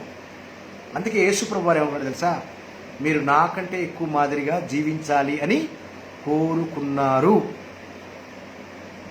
అందుకే పరిశుద్ధాత్మ దేవుణ్ణి పంపించారు. నేను కూడా పరిశుద్ధాత్మ చేత నింపబడ్డాను కాబట్టే, నాకు కొలత లేకుండా ఆత్మ ఇయ్యబడింది కాబట్టే నేను ఈ భూమి మీద మాదిరిగా ఉండగలిగాను, గొప్ప కార్యాలు చేశాను. మీరిప్పుడు చేయలేకపోతున్నారు. తుమ్మితే ఊడిపోయే ముక్కులు. నిన్నటిదాకా నా కోసం చచ్చిపోతాని కథలు చెప్పారు. తెల్లారక ముందే కోడి కుయ్యకు మునిపే 3 మార్లు నాకు తెలియదు అని చెప్పారు. మీ కెపాసిటీ నాకు తెలుసు. మీరు యాడికి పోబాకండి. నేను ఏదైతే పరిశుద్ధాత్మతో పనిచేశానో అదే పరిశుద్ధాత్మ వచ్చినప్పుడు మీరు శక్తి పొందుతారు. నాకంటే ఎక్కువ మాదిరిగా మీరు ఉంటారు. మీరు నాకంటే ఎక్కువ మాదిరి కలిగి ఉండాలి. నాకంటే మీరు గొప్ప కార్యాలు చేయాలని ఆయన కోరుకున్నారు. ఎందుకంటే ఆయన తండ్రి కాబట్టి. కానీ మన సంఘాల్లో మనకంటే బాగా ప్రసంగిస్తే ఒప్పుకుంటారా? It's a straight question. మీ సంఘాల్లో విశ్వాసి మీ ప్రసంగం కంటే మీ సంఘ నాయకుడు ప్రసంగించే ప్రసంగానికి ఎక్కువ రెస్పాన్స్, మారు మనసు కలిగితే మీరు తట్టుకోలేస్తారా? నిజంగా చెప్పండి, ట్రూగా చెప్పండి. తండ్రి మనసు మనలో ఉందా? యేసు ప్రభు మనసులో ఉందా? మన మనసులో ఉందా? నాకంటే ఎక్కువ గొప్ప కార్యాలు చేయాలని ఆయన కోరుకున్నాడే. నాకంటే మీరు మాదిరిగా ఉండాలని కోరుకున్నాడే. ఏం జరుగుతుంది ఇక్కడ? ఏం జరుగుతుంది సమాజంలో? ఏం జరుగుతుంది? నాలాంటి వాళ్ళు రావాలి, మీలాంటి వాళ్ళు రావాలి. మనకెందుకులే అని గిరిగూసుకుంటే సరిపోదు. అలా గిరిగీసుకుని ఉంటే ఈ ప్రొటెస్టెంట్ సిస్టమ్ మన దగ్గరకు వచ్చిండేది కాదు, ఈ దేవుడు వాక్యం నా దగ్గరకు వచ్చిండేది కాదు, నేను రక్షణలోకి వచ్చేవాడిని కాదు. నేను ప్రభులో రావడానికి రేడియో సువార్త.net అనే వెబ్సైట్లోంచి ఆడియో బైబిల్ డౌన్లోడ్ చేశాను. నేను బైబిల్ డౌన్లోడ్ చేసి ప్రింట్ చేసుకుని చదివాను. ఈ బైబిల్ ఎక్కడో పీఠాధిపతి దగ్గర ఉంటే నాకేంట వచ్చేది? సత్యాలు వెలికి తీయాలి. మనుషులు కల్పించిన ప్రతి పద్ధతి కొట్టివేయబడాలి. దేవునికి స్తోత్రం కలుగుతాడు. మనుషులు కల్పించిన పద్ధతులు దైవోపదేశములని ప్రకటించే ప్రతిదీ వెళ్ళిపోవాలి. యేసునామంలో ప్రాణాలు ఇవ్వాలి. My dear brothers and sisters, మన దేవుని మనస్సు ఎవరు వెళతారు? ఆయన మొహమాట పడుతున్నాడు. ఈ మనుషులు ఎప్పుడూ స్వార్థపరులే అని చెప్పక ఆయనలో ఆయన అనుకుంటున్నాడు, ఎవరిని పంపించాలయ్యా? మన నిమిత్తం ఎవడబోతాడు? అందరూ తమ తమ సొంత కార్యాలే చూస్తున్నారు. యేసుక్రీస్తు కార్యాలు చూడరట. పరిశుద్ధాత్మ దేవుడు యెషయా గ్రంథంలో ఒకలాగే ఉన్నాడు, ఫిలిప్పీయులకు రాసిన పత్రికలో కూడా అలాగే ఉన్నాడు. అందరూ తమ తమ సొంత కార్యాలనే చూచుకొనుచున్నారు. యేసుక్రీస్తు కార్యాలు చూడరు. యేసుక్రీస్తుకి నోట్లు కావాలా? ఎక్కడున్నాం సార్ మనం? యేసు ప్రభుకి మన నోట్లు కావాలా? నోట్లు ఎవరికి కావాలా? ఆన్సర్ మీరే ఫిల్ చేసుకోండి. నోట్లు వద్దు యేసయ్యకి, నువ్వు కావాలి. దేవునికి స్తోత్రం. నీ పెదాలు కావాలి, నీ హృదయం కావాలి. నీ పెదాలు కావాలి. యథార్థమైన హృదయంతో, పవిత్రమైన చేతులతో, సిద్ధ మనసైన జోళ్ల సువార్తతో ప్రకటించే పెదవులతో కదిలే సంఘముగా, సువార్త వాహనంగా ఉండి దేవునికి రావాల్సిన స్తోత్రము ఈ భూమి మీద దేవునికే చెందేలాగా ఆయన నీతిమంతులకి అనీతిమంతులకి వర్షాన్ని కురిపిస్తున్నాడు. స్తోత్రం వరుణ దేవుడికి కాదు వెళ్ళాల్సింది. స్తోత్రాలు వరుణ దేవుడికి కాదు వెళ్ళాల్సింది. అగ్నిదేవుడికి కాదు వెళ్ళాల్సింది స్తోత్రాలు. నాకు చెందవలసిన స్తోత్రములు విగ్రహములకు నేను చెందనివ్వనన్నాడు. నా జీవితం ద్వారా కృతజ్ఞతాస్తుతులు విస్తరింపజేయబడాలి.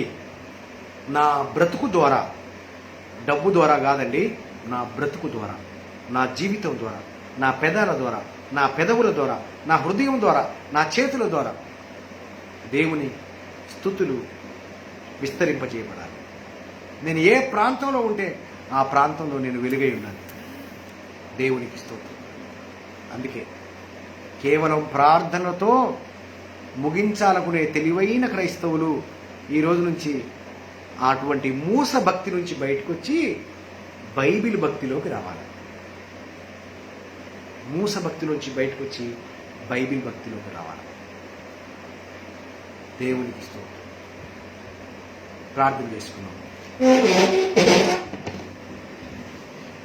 ప్రార్థన చేసుకున్నాం. పరిశుద్ధులైన తండ్రి, మీకు వందనాలు, స్తోత్రాలు. మా జీవితాలని కట్టమని అడుగుతున్నాం ప్రభువా. మనుషులు కల్పించిన పద్ధతులను, దైవోపదేశములని, దేవుడిచ్చిన వాక్యాలను పక్కకు పెట్టి దేవుడిచ్చిన సర్వసత్యాలను సమాధి చేసి మనుషులు కల్పించిన పద్ధతులే అవే దైవోపదేశములని అనేక మందిని మోసం చేసుకుంటూ ఫలములు లేని జీవితాలు ఉండిపోయాయి ప్రభువా. బహుశా నా జీవితం కూడా అలాగే ఉందేమో. నేనేమీ అతీతుణ్ణి కాదు ప్రభువా. ఈ ప్రార్థనలో ఏకీపిస్తున్నారు కూడా ఎవరో అతీతులు కారు ప్రభువా. మేము ప్రతి దినము కట్టబడవలసిన వారమే, ప్రతి దినము సరిచేసుకోవాల్సిన వారమే. ప్రభువా, సహాయం చేయండి. మీ సర్వచిత్తమును మా జీవితాల్లో నింపండి నాయనా. మీరు సహాయం చేస్తారనే మీరు ప్రేరేపించిన ప్రేరణను బట్టి ప్రభువా, నా పెదవుల ద్వారా ఈ సందేశాన్ని మీరు ఇచ్చారు ప్రభువా. కొంతమందిలో అయినా మార్పును తీసుకురండి.